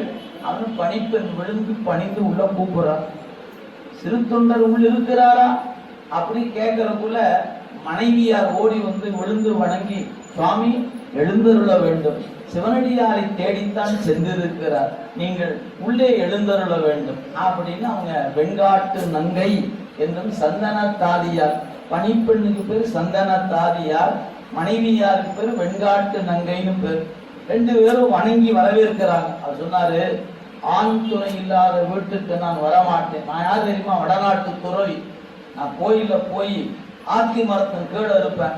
வீட்டுக்காரர் வந்தா நான் வர சொல்லிட்டு போயிட்டேன். போய் அங்க போய் உட்கார்ந்துக்கிட்டார். இவர் ஊரா தேடி போய் வாட்டத்தோட வர, இங்கு ஒருவரையும் காணவில்லை, ஒருவரையும் காணவில்லையே அப்படியே முகத்தை தொங்க போட்டுக்கிட்டு வாடி வீட்டுக்கு வர. அங்க வந்து வரவேற்கக்கூடிய நம்முடைய வெண்காட்டு நங்கை பார்க்கிறாங்க. ஏன் சுவாமி வாடி இருக்கீங்க? அந்த இன்று ஒரு அடியவரையும் காணவில்லையே, நான் என்ன செய்வது? ஆமாங்க. அவங்க சொன்னாங்க, உங்களை தேடி ஒரு சிவனடியார் வந்தார் அப்படின்னு சொன்னோன்னே, என்ன அடியார் வந்தார் அப்படின்னு முகம் அப்படியே 1000 வருஷம் பருப்பு மாதிரி அப்படியே படத்துக்கு பாருங்க. அவருக்கு எங்க அம்மா பாக்குறாங்க, அடியாருன்னு சொன்ன உடனே வீட்டுக்கார முகம் எப்படி மறந்துருச்சு பாருங்க. சிவசிவா அவன் எங்க நாங்க சொன்னோம், அது வரமாட்டேன்ட்டாரு, உங்களுக்காக கோயில காத்திருக்கிறாரம்மா. ஓடுனார், நடந்தெல்லாம் போகலீங்க, ஓடுனார். போனாரு, நீட்டி விழுந்தாரு. ஒரு 6 அடிக்கு மேலதான் இருப்பாரு. ஏன்? அவர் வந்து போர் நடத்துகின்ற அந்த போர்க்களத்துல சேனாபதி, படையை நடத்துகிற சேனாபதியா இருக்கக்கூடிய 6 அடிக்கு மேல 6 அடி உயரம் இருக்கக்கூடியவரு அந்த உட்கார்ந்து இருக்கிறத போய் எப்படி கூனி குறுகி போய் வளைஞ்சு நிற்கிறார். விழுந்து பழிந்து பாதி உடம்புதான் நிற்கிது அப்படின்னு பார்க்கிறார். யாரியா நீ? அந்த சுவாமி பார்த்தோன்னு கேட்கிறார், ஓ நீதான் அந்த பெரிய சிறுத்தொண்டரோ அப்படின்னாரு. அது ஆம் சாமி எல்லாம் சொல்லல, சிறு தொண்டன் என்று அடியார் பெருமக்கள் அப்படி அழைப்பார்கள் சுவாமி அப்படின்னாரு. ஓஹோ சரி, உன்னை பார்க்கலான்னு வந்தேன், பார்த்துட்டேன், நான் கிளம்புறேன். இவருக்கு இருப்பு தாங்கல. சாமி நீங்க எங்க வீட்டுக்கு வந்து அமுது செய்யணும் அப்படின்னாரு. எனக்கு உணவு ஊட்ட உம்மால் முடியாது, பார்த்துட்டீல இப்போ அப்படின்னாரு. பெருமானே அப்படின்னா சொல்லாதீங்க, நீங்க என்ன கேட்டாலும் சமைத்து கொடுக்கிற வாய்ப்பு எனக்கு இன்று உங்களுக்கு அமுது செய்ய வாய்ப்பு எனக்கு கொடுங்க. அவர் மீண்டும் பணிந்தார். வாரியா, நான் மறுபடியும் சொல்றேன், எனக்கு உணவு ஊட்ட உம்மால் இயலாது. ஏன்? நான் உண்பது நரமாமிசம். எதுவா இருந்தாலும் அருள் செய்யுங்க.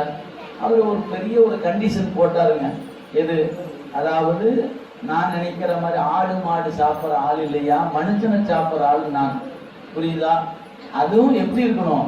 வீட்டுக்கு ஒரு குழந்தையா இருக்கணும், 5 வயசு இருக்கணும், அதுக்கு மேல இருக்கக்கூடாது, ஊனம் இல்லாம இருக்கணும், ஒரு குழந்தையா வீட்டுக்கு ஒரு குழந்தையா இருக்கணும். அது மட்டும் பத்தாது, பெற்றோர் 2 பேரும் சேர்ந்து அறிந்து சமைத்து கொடுத்தா சாப்பிடுவேன். இதெல்லாம் கேட்டா யாராவது சோறு போடுவோமா என்ன? ஓ கிளம்பிய போல நீ, நான் வேற அடியார பார்த்துக்கிறேன் அப்படி சொல்லிடுவோமா? கண்டிப்பா அப்படித்தான் சொல்லுவோம் நாமளா இருந்தா. ஆனா அவரெல்லாம் சொல்ல, சுவாமி கொஞ்ச நேரத்துல வந்துடுறேன். ஓடி வந்தார், மனைவி சொன்னாரு, அங்க நிறைய உரையாடல், அதுக்குள்ள தாண்டிடுவோம் நம்ம, அதுக்கு நேரம் நமக்கு போயிடும். சரி, இப்ப எல்லாம் அவர் சொன்ன மாதிரி எல்லாம் சமைச்சாச்சு, போய் விழுந்து கூப்பிட்டு வந்தாச்சு, வீட்டுக்கு பாத பூசை பண்ணியாச்சு, சாப்பிட உட்கார்ந்தாச்சு, பெரிய இலைய போட்டாச்சு, எல்லாம் கொண்டாந்து பரிகலம் வச்சு உணவெல்லாம் வச்சுட்டாங்க. வச்சோன்னு கேட்கிறாரு, எல்லாம் சமைத்து வைத்து விட்டீர்களா? அந்த அப்ப அந்த பணிப்பெண் சொன்னா, தலை ஆகாது என்று கருதி அதை மட்டும் தவிர்த்து விட்டு மீது எல்லாம் சமைச்சு வச்சுட்டோம் சுவாமி. நான் அதுவும் நான் உண்பது. என்னடா கொடுமையா போச்சு, இந்த தலைக்கறி இல்லைன்னு கோச்சிட்டு போயிட்டா என்ன பண்றது அப்படின்னு சிறுத்தொண்ட நாயனார் கலங்கி போயிட்டார். அப்பதான் அந்த பணிப்பெண் சொன்னா, ஒருவேளை அடியவர் அதையும் கேட்டாலும் கேட்கக்கூடும் என்று அதுவும் சமைத்து வைத்திருக்கிறேன் சுவாமி. அவருக்கு எல்லை இல்லாத மகிழ்ச்சி. இப்ப அந்த பணிப்பெண் எப்படி தெரியுறா? தெய்வமா தெரியுறா. கடவுளே என்னை காப்பாத்திட்ட அப்படி அந்த பணிப்பெண் கொண்டு வந்த தலைக்கறியும் கொண்டு வந்து வச்சார். வச்சோன்னே சொல்றாரு, நான் தனித்து சாப்பிட்டு பழக்கம் இல்லை, யாராவது ஒருத்தர் துணைக்கு கூப்பிடுங்க.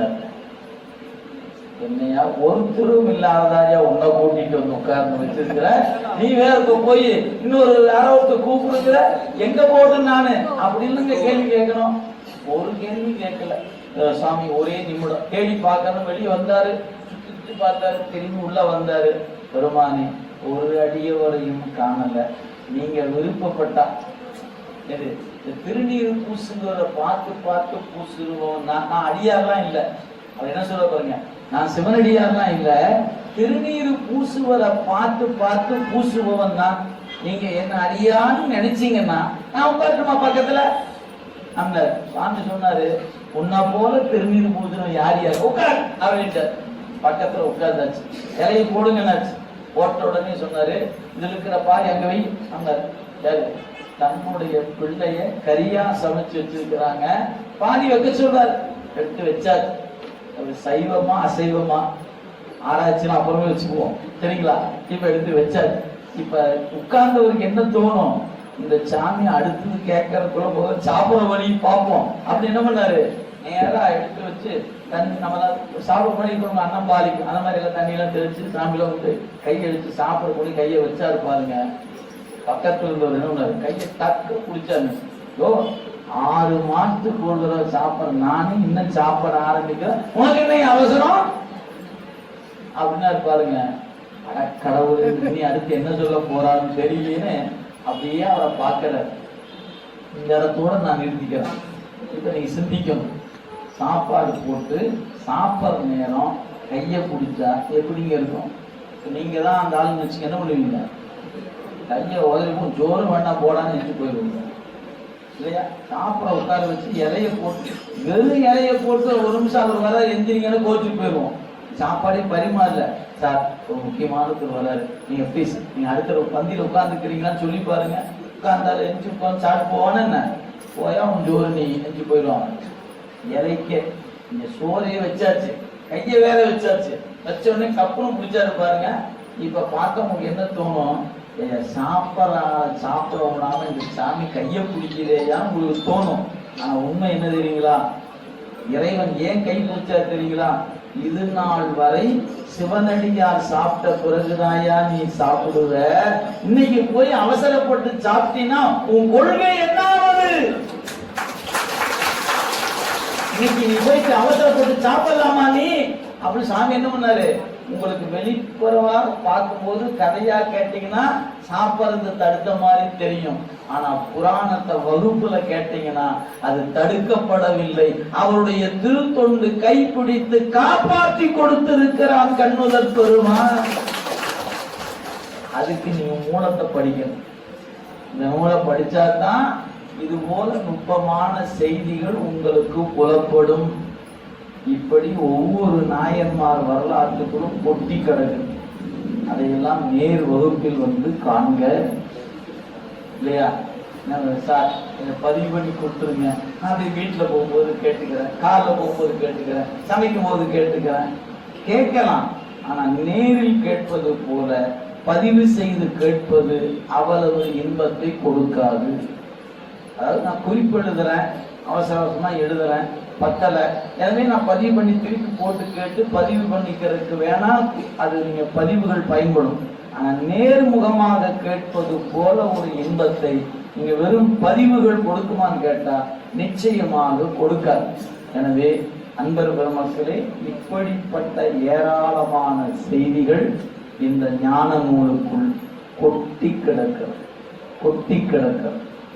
உங்களுக்கு எவ்வளவுக்கு எவ்வளவு அறிவு இருக்கிறதோ, எவ்வளவுக்கு எவ்வளவு அன்பு இருக்கிறதோ அவங்க அள்ளிக்கலாம். இப்ப கடல் இருக்கிறது, போய் கொஞ்சம் வேணுங்கிறத எடுத்துட்டு வாங்கினா, எனக்கு ஒரு டம்ளர் இருந்தா போதும், பக்கத்துல ஒரு சொம்பு இருந்தா போதும், இன்னொருத்தர் ஒரு குண்டால எடுத்துட்டு வருவாரு, இன்னொருத்தர் பக்கத்துல அண்டால எடுத்துட்டு வருவாரு, இன்னொருத்தர் என்ன பண்ணுவாரு பெரிய பாத்திரத்தை எடுத்து அவங்க எவ்வளவு தூக்கிட்டு வர முடியுமோ எடுத்துட்டு வரலாம். அது மாதிரி சிவானந்தம் என்கிற கடல் அப்படியே பெரிய புராண பறந்து கிடக்குது. உங்க அறிவு டம்ளர் அளவுக்கு இருந்தா டம்ளர் அளவுக்கு எடுத்துக்கீங்க, சொம்பு அளவுக்கு இருந்தா சொம்பு அளவு எடுத்துக்கீங்க. இல்ல எங்கிட்ட குண்டா மாதிரி இருக்குன்னா குண்டா அளவுக்கு எடுத்துக்க. எங்கிட்ட அண்டா வச்சிருக்கேன்னா அண்டாவை முகர்ந்து கொள்ளுங்க. ஏன் நீ எவ்வளவு முடியுமோ அவ்வளவு முகர்ந்து கொள்வதற்கு இந்த நூல் இடம் கொடுத்திருக்கிறது. அப்படிப்பட்ட ஒப்பற்ற நூல் திருத்தொண்டர் புராணம் என்கிற நூல். இந்த நூல் ரொம்ப சாதாரண நூலை கருதிடாதீங்க. இந்த நூல் சொல்லுகிற செய்தி எத்தகையது அப்படின்னா, கோச்செங்க சோழ நாயனார் என்கிறவர் தான் நம்முடைய நாயன்மார்ல மிக பழமையானவர். அவருடைய காலம் கடைச்சங்க முதற் சங்கத்தினுடைய கடைசி காலம். முதற் சங்கத்தின் காலம் என்ன? கிபி 2000க்கு முன். கிமூல இருக்குது முதற் சங்கம்.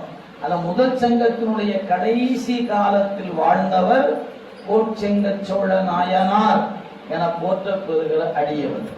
சரி, அந்த நாயன்மார் வரலாற்றுல கடைசியா யாரை சொல்லலாம் அப்படின்னு கேட்டீங்கன்னா, சுந்தரமூர்த்தி சாமிகள் என்கிற நம்பி ஆரூரரை சொல்லலாம். சரி, நம்பி ஆரூருடைய காலம் எப்ப? 9ஆம் நூற்றாண்டு. இப்ப கோச்செங்கருடைய காலம் கிமூல நிக்குது. நீங்க கிமூல கடைசியில் இருக்குன்னு வச்சுக்கோங்களேன். இந்த பக்கம் இவருடைய காலம் 9ஆம் நூற்றாண்டு, இந்த பக்கம் 9 நூற்றாண்டு இருக்கிறது. அந்த பக்கம் தள்ளி அந்த பக்கம் பார்த்தீங்கன்னா குறைந்தபட்சம் ஒரு 100 ஆண்டுகள் கணக்கு வச்சுட்டீங்கன்னா 1000 ஆண்டு கால வரலாற்றை எப்ப கோச்செங்கர் தொடங்கி சுந்தரமூர்த்தி சாமிகள் வரை நாயன்மார் வரலாற்றை சொல்லுகிற நூல் இந்த பெரிய புராணம். அப்ப இந்த நூல் என்ன வரலாறு சொல்லுகிறது? தமிழ்நாட்டினுடைய 1000 ஆண்டு கால வரலாற்றை சொல்லுகிற ஒரு நூல். உலக வரலாற்றுல எந்த நூலும் இவ்வளவு நெடிய வரலாற்றை சொல்லுகிற நூல் உலகத்திலேயே இல்லை. நமக்கெல்லாம் சிரமம் வேண்டியது. கூகுள்ல தேடுங்க, கூகுள் தட்டா காட்ட போது இந்த நூல் எத்தனை ஆண்டு கால வரலாற்றை சொல்லுகிறது, இந்த நூல் எத்தனை ஆண்டு வரலாற்றை சொல்லுது தேடுங்க. 1000 ஆண்டு வரலாற்றை சொல்லுகிற ஒரு நூல் இருக்குமானால் அந்த ஒரே ஒரு நூல் நமக்கு கிடைத்திருக்கிற திருத்தொண்டர் புராணம் என்கிற ஒரே ஒரு நூல் தான் தமிழகத்தின் 1000 ஆண்டு வரலாற்றை சொல்லுகிறது. வெறும் வரலாறு மட்டுமா சொல்லுது? நாகரீகம், பண்பாடு, இல்லறம், துறவரம், கொடை, ஒழுகலாறுகள், என்னென்ன வேணும் உங்களுக்கு அத்தனையும் கிடக்கும். என்னென்ன வேண்டுமோ அந்தந்த கோணத்தில் நீங்க நுணுகி பார்த்தால் அதற்குரிய விடையை இந்த நூல் உங்களுக்கு கொடுக்கும். அப்பதான் என்ன தெரிகிறது? வெறும் 100 ஆண்டுகள் இல்ல 10 ஆண்டு 20 ஆண்டு அப்படிலாம் இல்ல, 100 ஆண்டு அல்ல, 1000 ஆண்டு வரலாற்றை நாம் படிக்க போகிறோம். எந்த வரலாற்றை? நம் முன்னோர்கள் வாழ்ந்த வரலாற்றை படிக்க போகிறோம். அப்படி படிச்சு என்னையா ஆக போகுது? அவங்க வாழ்ந்த வாழ்க்கையை படிச்சோம்னா நமக்குள்ள சில தடுமாற்றத்தை நீக்கி நாமும் அந்த நெறியில முயலலாம் என்கிற ஒரு எண்ணத்தை அது கொடுக்கும். எனவே நினைவில் கொள்ளுங்க, இந்த நூல் வெறும் சாதாரண நூல் அல்ல, வெறும் பக்தி நூல் அல்ல, ஒரு வரலாற்றை சொல்லுகிற ஒப்பற்ற நூல். இந்த நூலுக்கு இன்னொரு பெருமை இருக்கிறது. என்ன பெருமை அப்படின்னு கேட்டா, இன்னைக்கு உங்களுக்கெல்லாம் தெரியும், ஒரு அரசியல் அமைப்புன்னு வச்சுக்கோங்க, ஒரு இயக்கம். அந்த இயக்கத்தில் இருக்கவங்க எல்லோரும் ஒன்று சேர்ந்து என்ன பண்ணுவாங்க? இப்போ உதாரணத்துக்கு அந்த வாணியம்பாடி சமதியாத்தூர் கூட்டம், நிறைய பேர்லாம் நிறைய புதுசாக வந்திருக்காங்க. என்ன பண்ணலாம்? எல்லாரும் விருப்பப்படுறவங்கலாம் இந்த திருக்கூட்டத்தில் மெம்பர்ஷிப் ஆகுங்க அப்படின்னு எல்லாத்துக்கும் மெம்பர்ஷிப் ஆகணும்னு வச்சுக்கோங்களேன். பேரெல்லாம் எழுதியாச்சு. அடுத்த ஒரு நாள் குறித்து எல்லோரும் மீண்டும் வாருங்கள். இதில் ஒரு தலைவர், ஒரு செயலாளர், ஒரு பொருளாளர், பத்தலைன்னா துணைத் தலைவர், துணை செயலாளர், துணை பொருளாளர், அப்புறம் ஒரு செயற்குழுவுக்கான ஒரு குழு, அப்படி ஒரு 10 இப்படி எல்லாம் கேட்டகரியை பிரித்து இவங்கெல்லாம் தேர்வு செய்யலாம்னா எப்படி என்ன பண்ணுவோம்? நீங்கள் எல்லாரும் சேர்ந்து இவர் தலைவர். இப்போ நம்ம என்ன பண்ணுவோம்? இந்த கூட்டத்தில் யார் தலைவராக விருப்பப்படுகிறீர்கள் அப்படின்னா அவங்க முன் வரணும். ஒருத்தர் வந்துட்டா அண்ணன் போஸ்டில் தேர்வு செய்தலாம். ஒருத்தர் போல 2-3 பேர் வந்தாங்க, என்ன பண்ணுவோம்? அந்த 3 பேருக்கு பேரையும் வச்சுட்டா நீங்க யாரு அதிகமான ஓட்டு போடுறீங்களோ அவர்தான் தலைவர். இதாங்க அரசியல் கட்சியிலும் இப்படித்தான், ஆன்மீகமா இருந்தாலும் அப்படித்தான். ஒரு தலைவர் எப்படி தேர்ந்தெடுக்கப்படுகிறார்னு கேட்டீங்கன்னா எல்லோரும் சேர்ந்து ஏகமனதாக தேர்வு செய்யப்படுகிறார் அப்படின்னு ஒண்ணு இருக்கிறது. இன்னொன்று அதிக வாக்குகள் பெற்ற முறையில் தேர்ந்தெடுக்கப்படுகிறார். 2 ஆப்ஷன் தான் இருக்குது வாய்ப்பு. சரி, இப்ப நாமெல்லாம் கூடி யாரை தேர்வு செய்யறோம்? தலைவரை தேர்வு செய்கிறோம். இதாங்க உலக வரலாறு. ஆனால் திருத்தொண்டர் புராணம் வரலாறு அப்படிப்பட்ட வரலாறு அல்ல. இது தலைவனை தேர்வு செய்த வரலாறு அல்ல, தலைவன் தொண்டனை தேர்வு செய்த வரலாறு. இதோ இவன் என் தொண்டன், இதோ இவன் என் தொண்டன், இதோ அவன் என் தொண்டன் என்று ஒவ்வொரு நாயன்மார் வீட்டுக்கும் போய், வாசலுக்கு போய், நடந்து போய், திறம்படிப்பட்டு, மண்ணை சுமந்து, எத்தனை எத்தனை பாடுகளை பெருமான் பட்டு என் தொண்டன், என் தொண்டன் என்று இந்த உலகத்துக்கு காட்டிய வரலாற்றை சொல்லுகிற நூல் திருத்தொண்டர் புராணம் என்கிற நூல். எனவே மற்ற நூல்கள் எல்லாம், மற்ற இயக்கங்கள் எல்லாம் தலைவனை அடையாளம் காட்டும். ஆனா இந்த நூல் தொண்டரை அடையாளம் காட்டுகிற நூல்.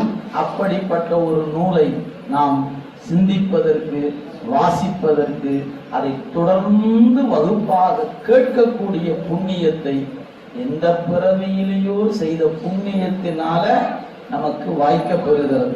அன்பர்களே, இந்த வாய்ப்பை தவற விடாம, நீங்க ஒரு நாள் போச்சுன்னா, ஒரு வகுப்பு போச்சுன்னா நமக்கு ஒரு ஞான செய்தி போயிற்று என்பதை நினைவில் கொள்ளுதல் வேண்டும்.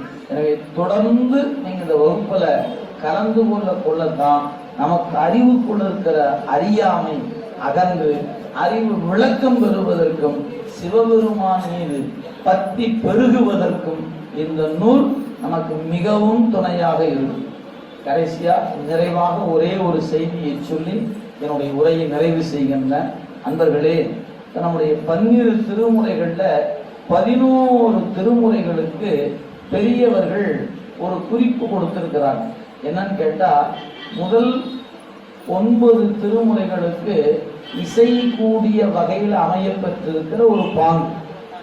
அதனால அதற்கு ஒரு பேர் உண்டு. நம்ம தேவாரம், திருவாசகம், திருவிசைப்பா என்னெல்லாம் சொல்றீங்களா? இந்த 9 திருமுறைக்கு தோத்திரம் என்று பெயர். 10ஆம் திருமுறையாகிய திருமந்திரத்துக்கு சாத்திரம் என்று பெயர். 11ஆம் திருமுறைக்கு பிரபந்தம் என்று பெயர். அதனைய பிரபந்தம்? இரட்டை மணி மாலை, மும்மணி கோவை, 4 மணி மாலை, உலா என்று சிற்றிலக்கிய வகைகள்ல 400 வகையான கூறுகள் உண்டு. அப்படி சிற்றிலக்கிய வகைகளை எல்லாம் முற்றிலுமாக எடுத்து எடுத்து சொல்லுகிற பாங்கு இந்த 11ஆம் திருமுறைக்குள்ள இருக்கிறது. அப்ப தோத்திரம், சாத்திரம், பிரபந்தம். அப்ப 12ஆம் திருமுறை என்ன? இது புராணம் என்று பெயர். புராணம் என்றால் நிறைய பேர் நினைச்சிருக்காங்க என்னன்னு, யாரையாவது போய் கேளுங்க, புராணம்னா அது கப்சா ஓடுறதுயா. தமிழ் வாத்தியார்த்தே போய் கேளுங்க, சார் இந்த புராணம் புராணங்கன்னு, அந்த புராணம்னா கதையா சொல்லி கப்சா ஓடுறதாண்டா புராணம்ன்றாரு. இந்த புராணம் கப்சா விட்ட புராணம் இல்லைங்க, இந்த மண்ணின் நடந்த வரலாற்றை சொல்லுகிற புராணம். புராணம் என்ற சொல்லுக்கு பழமை என்று பொருள், மறந்துடாதீங்க. புராணம் என்றால் பழமை. எங்கேயா இருக்குது?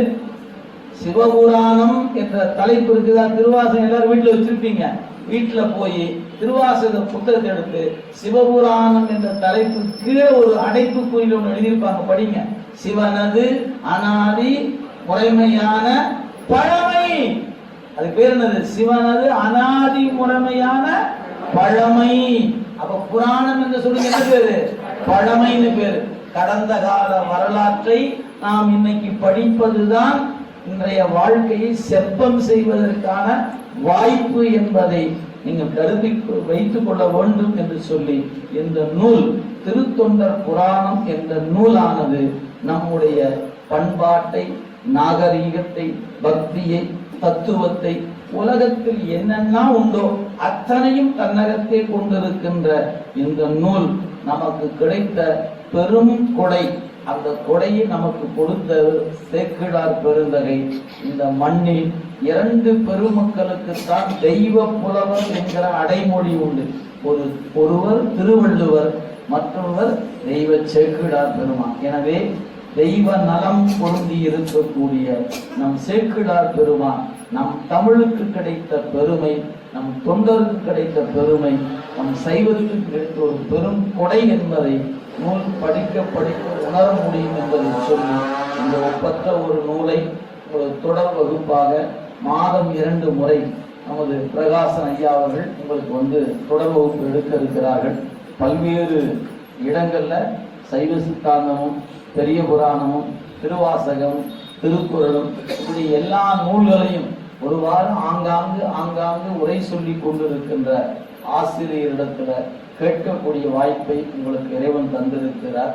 எனவே நீங்கள் ஒரு நூலை பாடம் கேட்கும் போது துணை நூலாக பல நூல்களையும் கேட்கக்கூடிய வாய்ப்பு அமைய இருக்கிறது. இந்த வாய்ப்பை நன்கு பயன்படுத்துங்க. சரி, முடிவாக இந்த நூலை நாம கேட்டா என்ன சார் லாபம் அப்படின்னு ஒரு கேள்வி எழுமானால், ஒரு லாபம் இருக்கிறது. நிறைய லாபம் இருக்குது, அதெல்லாம் விட்டுடலாம்.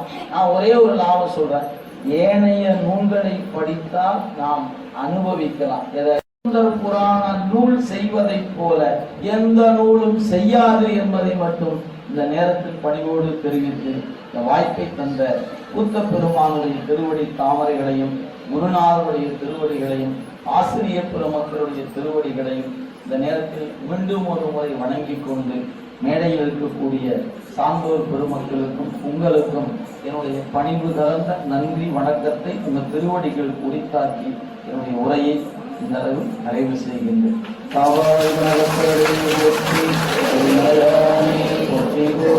திருச்சிற்றம்பலம்.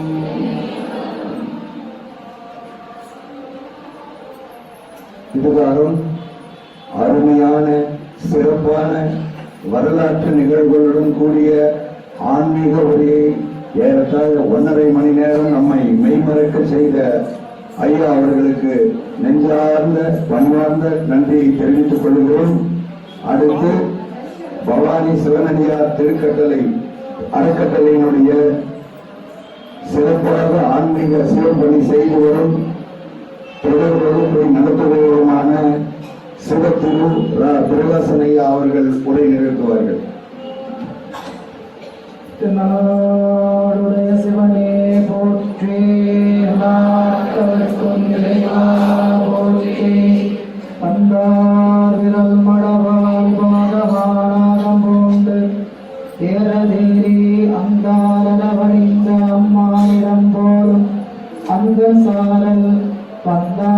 சமந்தே கூத்தாட வாக்கொழிலில் வண்டு பாட செந்தேன் தெளிவொளிர தேமா கனி உயிர்க்கும் திருநனாவே.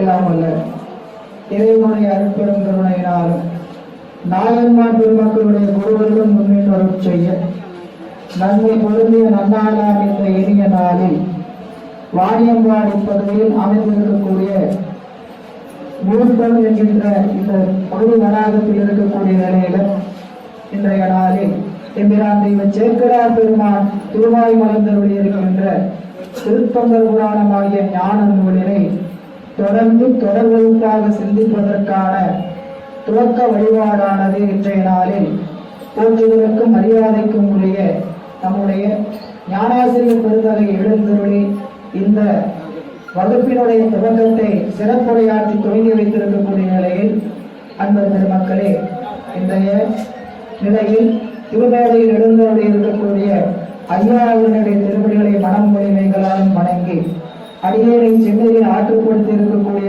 ஆசிரியர் ஐயாவுடைய திருவடிகளை நீல நினைந்து அருக்குறாத ஐயாவுடைய திருவடிகளை மனம் மொழிமைகளால் வணங்கி இந்த சிறப்பான ஒரு நிகழ்வில் வாழ்த்துறை வழங்க வந்திருக்கக்கூடிய திருப்பத்தூர் சிவநலத்தினுடைய அமைப்பாளர் ஐயா அவர்கள் நம்முடைய சிவத்திரு மயில்வேல் ஐயாவுடைய திருவடிகளை மனம் மொழிமைகளால் வணங்கி இந்த அருமையான ஒரு நிகழ்விற்கு அன்னம்பாளிப்பு ஏற்பாடு செய்து மற்றும் பலவையான நிலைகளில் இங்கு நமக்கு வாழ்த்துறை வழங்குவதற்காக வந்திருந்த நம்மளுடைய மருத்துவர் சிவத்திரு தாமோதர ஐயா அவர்கள் பணிச்சூழல் காரணமாக நமக்கு இங்கிருந்து மீண்டும் விடைபெற்றிருக்கின்றார்கள். அவருடைய திருவடிகளுக்கும் அன்பான வணக்கங்களை கூறி அருமையான இந்த ஏற்பாட்டை செய்திருக்கக்கூடிய வாணியம்பாடி சிவரியா திருக்கொண்ட பெருமக்கள் அனைவரையும் மனமொழிமைகளால் வணங்கி மாதுருவாவனாரை மண்ணு சிற்றம்பலத்தை ஆதி மந்தமுமில்லா கூட்டமாக அற்புத கூட்ட நிகழ்த்தக்கூடிய இறைவனுடைய திருவடிக்கு ஆளாகி இருக்கக்கூடிய இங்கு எழுந்தறி இருக்கக்கூடிய பல்வேறு திருத்தலங்களிலிருந்து வந்திருக்கக்கூடிய அன்பர் பெருமக்கள் அத்தனை பேர் திருவடிகளும் திருமாமைகளுக்கும் அடியேனுடைய பணிவான வணக்கங்களை திருவடிக்கு உண்மை குறித்தாக்கி அன்பர்களே, துவக்க நாள் என்பதனால ஆசிரியருடைய உரை அவசியமானது என்பதற்காக பேசியாக வேண்டும் என்ற ஒரு கட்டாயம் இருக்கிறது. அதற்காக நான் உங்கள் முன் பேச வேண்டிய சூழல். ஏனெனில் பெரியவர்கள் பேசியிருக்கிறார்கள். அப்படியே நல்லதொரு காட்சியை கண்டுவிட்டால் அந்த நினைப்போடே வீட்டுக்கு போயிடணும். நல்லதொரு சொல்ல கேட்டோம்னா அந்த சொல்லோடய அப்படியே வீட்டுக்கு போயிடணும். அதனால அவர் நிகழ்த்தி இருக்கக்கூடிய உரை நம்மை நெஞ்சை நிறைத்திருக்கும். இருப்பினும் துவக்க நாள் என்பதனால துவக்க உரை நிகழ்த்த வேண்டிய கட்டாய சூழல். அதனால் மீண்டும் இறைவனுடைய திருவருளையும் நாய்மார் பெருமக்களுடைய குருவர்களையும் மனமொழிமைகளால் வணங்கி சிறியதாக ஒரு உரையை நிகழ்த்தி இந்த உரை சிறியதாக நிகழ்த்திவிட்டு உங்களுக்கு ஒரு முக்கியமான செய்திகளை பகிர்ந்து கொள்வதற்காக இந்த இடத்தை நாம் பயன்படுத்திக் கொள்ளலாம் என்று அடியனுடைய திருவருள் உள்ளத்தில் உணர்த்திய காரணத்தினால் திருவருள் உள்ளத்தில் உணர்த்திய வண்ணம் நம்மளுடைய ஐயா அவர்கள் கோவை அரண்மனை அறக்கட்டளை வாயிலாக ஆட்சி வரக்கூடிய பெரும் தொண்டுகளை எல்லாம் இங்கு பலரும் அறிந்திருக்கக்கூடும். இங்கு வந்திருக்கக்கூடிய ஏறத்தாழ 500 அன்பர் பெருமக்களுக்கு மேலாக வந்திருக்கக்கூடிய உங்களுடைய அன்பருடைய கவனத்திற்கு இந்த அரண்மனை ஆட்சி வருகின்ற செயல் உங்களுடைய நினைவுக்கோ அல்லது உங்களுடைய அறிவுக்கோ எட்டாமல் இருந்தால் அதை பற்றிய செய்திகளை உங்களுக்கு கொண்டு வந்து சேர்க்க வேண்டும் என்ற அவாவின் காரணமாக ஒரு காணொலியானது அரண்மனை ஆட்சி வருகின்ற தொண்டுகளை நாம் ஒரு 15 நிமிடம் காண இருக்கின்றோம். அதற்கு பிறகுதான் நாம் உணவிடைவேளைக்கு செல்ல இருக்கிறோம். ஏறத்தாழ நாம் அரை மணி நேரம் பேசலாம் என்று கருதி இருந்தேன். ஆனால் ஒரு 10 நிமிடம் வந்து உங்களோடு பேசிக்கொண்டு இந்த நிகழ்வை அந்த அளவில் நிறைவு செய்து கொண்டு அரண்மனை ஆட்சி வருகின்ற தொண்டுகளை உங்களுக்கு கொண்டு வந்து சேர்த்துவதற்கான களமாக இதை பயன்படுத்த வேண்டும் என்று திருவருள் உணர்த்திய வண்ணம் இது 2-3 நாட்களுக்கு முன்னதாக தான் இந்த சிந்தனை வந்தது. இல்லைன்னா உங்களுக்கு அது அழைப்பிதழிலேயே போடப்பட்டு இருக்கும். எனவே அன்பு கூர்ந்து அன்பர்கள் அதை செவிமடுத்து அதை அருள வேண்டுமா உங்களுடைய அன்போடு திருவடியை வேண்டிக் கொள்கின்றோம். அன்பர் பெருமக்களே, இந்த இடத்தில் இன்று நாங்கள் வந்து அமர்ந்திருக்கோம் என்றால் நாங்கள் என்றால் அடியே இந்த இடத்தில் வந்து அமர்ந்திருக்கின்றோம் என்று கூறினார் அதற்கு முழுக்க முழுக்க காரணம் நம்முடைய ஞானாசிரியர் ஐயா அவர்கள் தான். அவர்கள் ஏறத்தாழ இந்த திருத்தொண்டர் புராணம் போன்ற வகுப்புகளை எல்லாம் கால நேரம் கருதாமல், உடல் சிரமம் கருதாமல் பலவாறு அவர் தமிழகம் முழுக்கும் சென்று இந்த வகுப்புகளை எல்லாம் சொல்லி வந்தார். இப்ப சொல்லிட்டு இருக்கிறேன்னு நினைச்சுக்காதீங்க. இப்பயும் சொல்லிக் கொண்டு இருக்கிறார். முந்தைய அளவுக்கு ஐயா அவர்கள் எல்லா இடத்திலும் சொல்லுவதற்கான அவருடைய அரண்மனைச்சூழல் இல்லை. ஆனாலும் அவருடைய அந்த வகுப்பு சொல்லுகின்ற பணி தொடர்ந்து கொண்டுதான் இருக்கின்றது. அவர் மாதத்தில் 30 நாட்களும் இந்த பணிகளை சொல்லி வந்தார்கள். மாதத்துல 30 நாள்னா ஏதோ பவானிக்கு பக்கத்துல ஈரோடு, அந்த கோபி இப்படி போயிட்டு வந்து வீட்டுக்கு வந்துதான் நினைச்சுக்க வேண்டாம். திங்கக்கிழமை கிளம்பினார்னா வீட்டுல என்னைக்கு வீட்டுக்கு வருவாங்க, ஞாயிற்றுக்கிழமை இரவு மீண்டும் வீட்டுக்கு வருவாங்க. திங்கக்கிழமை பவானியில வகுப்பு முடிஞ்சு கிளம்பினார்னா ஒரு நாள் ஒசூர் போவாங்க, ஒரு நாள் கிருஷ்ணகிரி போவாங்க, ஒரு நாள் வேலூர் போவாங்க, ஒரு நாள் பாலக்கோடு போவாங்க, ஒரு நாள் சென்னை போவாங்க, ஒரு நாள் கோவை போவாங்க.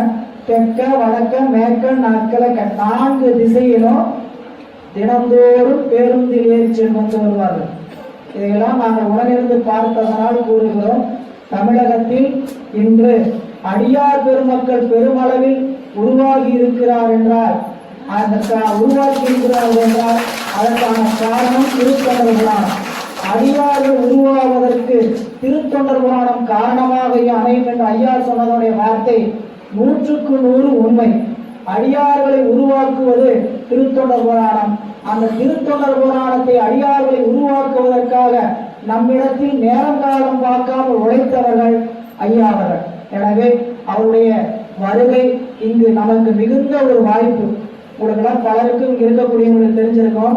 இந்த வகுப்பு துவங்குவதற்கான பேச்சு அடியே உங்களை வந்து சந்திச்சு பேசிட்டு போய் எத்தனை மாசம் ஆகுதுன்ட்டு உங்களுக்கு நல்லாவே தெரியும். 6 மாத காலம் கழித்து தான் நம்ம வகுப்பு தொடங்கியிருக்கோம். உங்களை நான் வந்து அக்டோபர் மாதம் வந்து இங்க சந்தித்து விட்டு ஒரு 30 பேரை வந்து சந்திச்சு பேசிட்டு போனேன். 6 மாதம் கழித்து தான் இந்த வகுப்பு தொடங்கப்பட்டு இருக்கிறது. ஐயா அவர்கள் பல முறை நேரம் இல்லையப்பா, இங்க எப்படியோடு தொடங்குங்க, அருகில நமக்கு வகுப்பு எடுக்க வரக்கூடிய மோகன் ஐயா அவர்கள் இருக்கிறார், அவர்களை எடுத்து தொடங்குங்கள் என்று சொன்னார்கள். அடியன் கருதிய ஒரே ஒரு காரணம், இந்த ஞான பெருமக்களை நாம் கண் முன்னால் ஒரு முறை காண்போமானால் நம்முடைய வாழ்வில் ஒரு பெரும் மாற்றம் நிகழும். இப்படி ஞானசம்பந்த பெருமானை மதுரை 50 எழுந்தருளச் செய்ய வேண்டும் என்று மங்கையர்க்கரசியார் மிகுந்த விருப்பம் கொண்டார். அவர்கள் சைவத்தை வளர்த்த வேண்டும் என்ற அவர்கள் கொண்ட விருப்பம் ஞானசம்பந்தர் மதுரைக்கு வந்தால் போதும், வேற ஒன்றும் செய்ய வேண்டாம், அவர் மதுரைக்கு எழுந்தருளினால் போதும், இந்த ஆலவாய் மதுரை நகர் பாண்டிய நாடு சைவத்துக்கு மாறிவிடும் என்று அவர்கள் எண்ணினார்கள். அவர்களுடைய எண்ணப்படியே பாண்டிய நாடு மீண்டும் சைவ சமயத்தில் தலைத்தது. எனவே இங்கு வாணியம்பாடி என்று சொல்லுகின்ற இந்த திருத்தலத்தில் இவ்வளவு அன்பர்கள் கூடியிருக்கின்றனர்.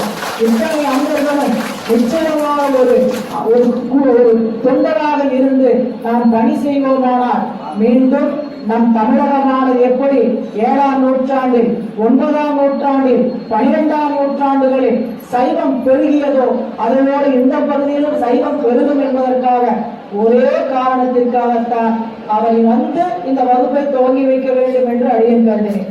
அது இன்று நடந்து ஏறியது. திருவர்களுக்கும் குருவர்களுக்கும் உங்களை போன்ற அன்பு உள்ளங்களுக்கும் நன்றிகளை உரித்தாக்கிக் கொள்கின்றேன். இரண்டாவதாக மேடையில் வீற்றிருக்கக்கூடிய சிவமடத்தினுடைய அமைப்பாளராக இருக்கக்கூடிய மயில்வேல் ஐயா அவர்கள், இந்த சூழல் உருவாவதற்கு அவர்தான் முக்கிய காரணம். அவர் உண்மை என்றால் இந்த இடத்துல இத்தனை பேர் உட்கார மாட்டாங்கிறத நான் உறுதியா சொல்றேன். அவருடைய முகஸ்துதிக்காக வெளியே சொல்லல. 2013ஆம் ஆண்டு திருமுறை வகுப்பு எடுப்பதற்காக சிவமடத்திற்கு அடியேன் வருகிறேன். 6 ஆண்டுகளாக நான் தொடர்ச்சியாக திருமுறை வகுப்புகளை எடுத்திருக்கிறோம். அதை அடியார்கள் சிலர்லாம் இங்க இருக்கிறவங்க தெரிந்திருப்பீங்க. வாணியம்பாடியில் இருக்கக்கூடிய அன்பு பெருமக்கள் அவர்கள் அன்று முதல்ல ஏறத்தாழ 16 ஆண்டுகளுக்கு மேலாக அந்த சிவமடத்தின் வாயிலாக தன்னலம் கருதார். முக்கியமா எந்த ஒரு பணியை நாம் செஞ்சாலும் அது வெற்றி அடையணும் ஆசை இருக்கு அவங்களுக்கு. இங்க இருக்கிறவங்களுக்கு நான் எந்த ஒரு பணியை செய்தாலும் அது வெற்றி அடைய வேண்டும் என்று கருதுகிறேன்னா தன்னலம் கருதாமல் செய்யுங்கள், நிச்சயமாக அது வெற்றியை கொண்டு சேர்க்கும். எப்ப நம்மளுடைய நலத்தை கருதுகிறோமோ அப்பொழுது அதனுடைய வெற்றி தள்ளி போடப்படும். எனவே தன்னலம் கருதாது பல முயற்சிகளில் அவங்க செய்திருக்கக்கூடிய முயற்சிகள், ஆசிரியர் பெருமக்களை வரவேற்பது, வகுப்புகளை நடத்துவது, அன்னம்பாளிப்பு கொடுப்பது என்று பல வகையான முயற்சிகளில் பெரும் தொண்டர் திருக்கூட்டத்தை உருவாக்கி வைத்திருக்கிறார். அங்க விளைக்கப்பட்ட விதைகள், அங்க விதைக்கப்பட்ட விதைகளில் ஒரு சில பேர் தான் இங்கு வந்து வாணியம்பாடியிலும் இப்படி வேண்டும் என்று கடந்த 2 ஆண்டுகளாக என்னை தொடர்ந்து கேட்டுக்கொண்டிருக்கிறார்கள். வகுப்பு ஆரம்பிக்கணுங்கய்யா, வகுப்பு ஆரம்பிக்கணுங்கய்யா. அதுவே அவ்வளவு தூரம் வருவதற்கு வாய்ப்பு இல்லை. திருப்பத்தூருக்கே வர முடியாதுன்னு சொன்னதுக்கு காரணம் ஞாயிற்றுக்கிழமை அவ்வளவு தூரம் பயணித்து வந்து வகுப்பெடுக்கக்கூடிய சூழல் இல்லைங்கய்யா. ஞாயிற்றுக்கிழமை படிக்க வேண்டிய சூழல் இருக்குது, மேற்படிப்பு படிக்கிறோம்னு சொல்லி அவர்களை தவிர்த்ததுக்கான காரணமே 2 காரணம். தொலைவு ஒன்று, மேலும் படிக்க வேண்டும் என்ற ஒரு காரணத்திற்காகத்தான் அதை அன்று 6 ஆண்டுகள் எடுத்த பிறகு அதை நாம் கைவிட்டோம். சரிங்களா? அப்போ அந்த சூழல்ல இங்க அன்பர்கள் கேட்டதெல்லாம் தவிர்த்து வந்தாலும் அருகாமையில் ஊத்தங்கரையில் திருமந்திர வகுப்பை தொடங்குவதற்கு ஒரு வாய்ப்பு திருவள்ளுவர் கூட்டியது. அதுவும் அப்படித்தான். அரூர் வரைக்கும் வரீங்க, ஊத்தங்கரை ஒரு 20 கிலோமீட்டர் தாங்கய்யா, வந்து எடுத்து கொடுங்கய்யா. நாங்க ஊத்தங்கரைக்கு வந்தாங்க. ஊத்தங்கரையில் இருக்கிறவங்க சொன்னாங்க, ஐயா அங்கிருந்து 40 கிலோமீட்டர் தாங்க, வாணியம்பாடி வாங்கய்யா. சரிங்களா? திருவருள் ஐயா சொல்லி கொடுத்திருக்கிறாங்க. என்னன்னு கேட்டீங்கன்னா, இரவு எந்நேரம் எழுப்பி ஒரு திருமுறை பாடல் சொன்னாலும் பாடுவதற்கு நீங்கள் தயாராக இருக்க வேண்டும். இந்த நேரத்தில் செய்ய மாட்டேன், அந்த நேரத்தில் செய்ய மாட்டேன் அப்படி நினைக்க கூடாது. அதே போல தொலைவு என்பதை வகுத்துக் கொள்ளவே கொள்ளாதுன்னு ஐயா பலரும் சொல்லுவார். இப்ப பார்க்கும்போது எளிமையா இருக்கும், நாளாக நாளாக வயது கூட கூட என்ன ஆகும் கேட்டீங்கன்னா சிரமமா இருக்கும் அப்படின்னு சொல்லி சொல்லுவாங்க. ஆனாலும் தொண்டர்களை கண்டால் எங்களுக்கு அதை விட மிகுந்த மகிழ்ச்சி வேறு எந்த வருத்தமாக இருந்தாலும், எந்த உடல் சோர்வாக இருந்தாலும் எப்ப மறந்துடும் கேட்டீங்கன்னா தொண்டர்களுடைய முகத்தை பார்த்தால் எங்களுக்கு மறந்துவிடும். எனவே இங்கு இப்படி அருமையான வகுப்பை துவங்குவதற்கு இறைவன் திருவுள்ளம் செய்திருக்கின்றார். குருவர் நமக்கு வாய்ப்பளித்து இருக்கிறது. எனவே அன்பர்கள் தொடர்ந்து இதில் பயணிப்போம் என்று சொல்லி ஐயா எடுத்துக்காட்டிய செய்திகள்ல ஒரு 2 செய்தியை உங்க முன்னாடி வைத்துவிட்டு நாம் காணொலி காட்சிக்கு செல்லலாம். ஐயா அவர்கள் வேத ஆகமங்களை பற்றி நமக்கு சொன்னார்கள். இந்த வேத ஆகமங்கள் தான் சிவாகமங்கள் தான் சித்தாந்தம்னு ஒரு வார்த்தை சொன்னாங்க. கவனிச்சிங்களா? சித்தாந்தம் தான் சிவாகமம், சிவாகமம் வேற, சித்தாந்தம் வேறு இல்லைன்னு சொன்னார். அதை சொன்னவர் யாருன்னு தெரிஞ்சீங்கன்னா அப்படிங்களா நிச்சயமா அப்படிப்பீங்க. சொன்னவர் யாருன்னு கேட்டீங்கன்னா சகல ஆகம பண்டிதர் என்று சொல்லக்கூடிய அருள்நந்தி சிவாச்சாரியார். அவர் யாரோ தமிழுக்குரியவர், தமிழை போற்றவர் தான் அப்படி சொல்லிட்டாரு நினைச்சிட வேண்டாம் நீங்க. அவர் சகல ஆகமங்களிலும் தேர்ந்து சகலாகம பண்டிதர் என்ற பட்டத்தை பெற்று ஒரு சிவாச்சாரியார் சொன்ன வாக்கு சிவஞான சித்தியார்ல சைவ சித்தாந்தம் என்பது சிவாகமம், சிவாகமம் சைவ சித்தாந்தம் அப்படி என்று சொல்லப்பட்டிருப்பதனால் நாம் படிக்கின்ற நூல்கள் அத்தனையும் மந்திரங்கள் என்று கருதுங்கள். 2வது, ராஜராஜ சோழனுடைய செய்தியை பதிவு செய்தார். அவருக்கு உண்மையான அன்பினுடைய திறத்தை ஐயா வெளிப்படுத்தினார். அவர் எழுதி வைத்திருந்தால் மீண்டும் ஓலைச்சுவடியில் எழுதி வைத்திருக்கிறார். ஆனால் எது எழுதி வைத்தார்? செப்பேட்டில் எழுதி வைத்தார். அந்த செப்பேடு கூட நமக்கு இப்ப சீர்காழியின் பக்கத்துல தர்மயாதீனத்துக்கு சில செப்பேடுகள் எல்லாம் கிடைக்க பெற்றது என்று நாம் பார்க்கிறோம். சரிங்களா? இப்ப நம்மளுடைய சொத்தை போய் பதிவலுவத்துல பதிவு செய்கிறோம், ஒரு வாகனத்தை பதிவு செய்கிறோம். பதிவு செய்யும் பொழுது எப்படியோ கொடுத்திருந்த காலம் போய் இப்ப நம்மளுக்கு பதிவுத்தாள் கொடுக்கறாங்க. பதிவுத்தாள் கொடுத்தாலும் அதை விட இன்னொன்னு இருந்தா பரவாயில்ல, என்ன நினைக்கிறோம்? பென்ட்ரைவ்ல கொடுத்துருங்க, சீடியில கொடுத்துருங்க. ஏன் இந்த தாள் ஒரு நாளைக்கு ஏதாவது ஆயிடலாம், இந்த சொத்து பாதுகாக்கணும் எங்களுக்கு எப்படி இருக்கணும்? பென்ட்ரைவ்ல இருக்கணும்னா 11ஆம் நூற்றாண்டில் அப்படிப்பட்ட ஒரு சிந்தனையை கருதியவர் ராஜராஜ சோழன். நம்மளுடைய சொத்தாக இருக்கக்கூடிய சூழல்கள் மீண்டும் இப்படிப்பட்ட கரையானுக்கு இரையாகிவிடக் கூடாது என்று அவர் கருதிய உயர்ந்த உள்ளம்தான் இன்றைக்கு நம் கையில் என்ன ஆயிட்டு இருக்குதுங்க? தவழ்ந்து கொண்டு இருக்கின்றது. 3வது ஒரு செய்தியை சொல்லி அடியே இந்த துவக்க செய்திக்கான செய்தியை நிறைவு செய்கின்றேன். அன்பர் பெருமக்களே, இந்த ஐயா அவர்கள் பெரிய புராணத்தை தொட்டு காட்டும் பொழுது இறைவன் சிவபெருமான் சோதிப்பார் அப்படின்னு சொல்லி நினைச்சுக்கிட்டு இருப்போம்.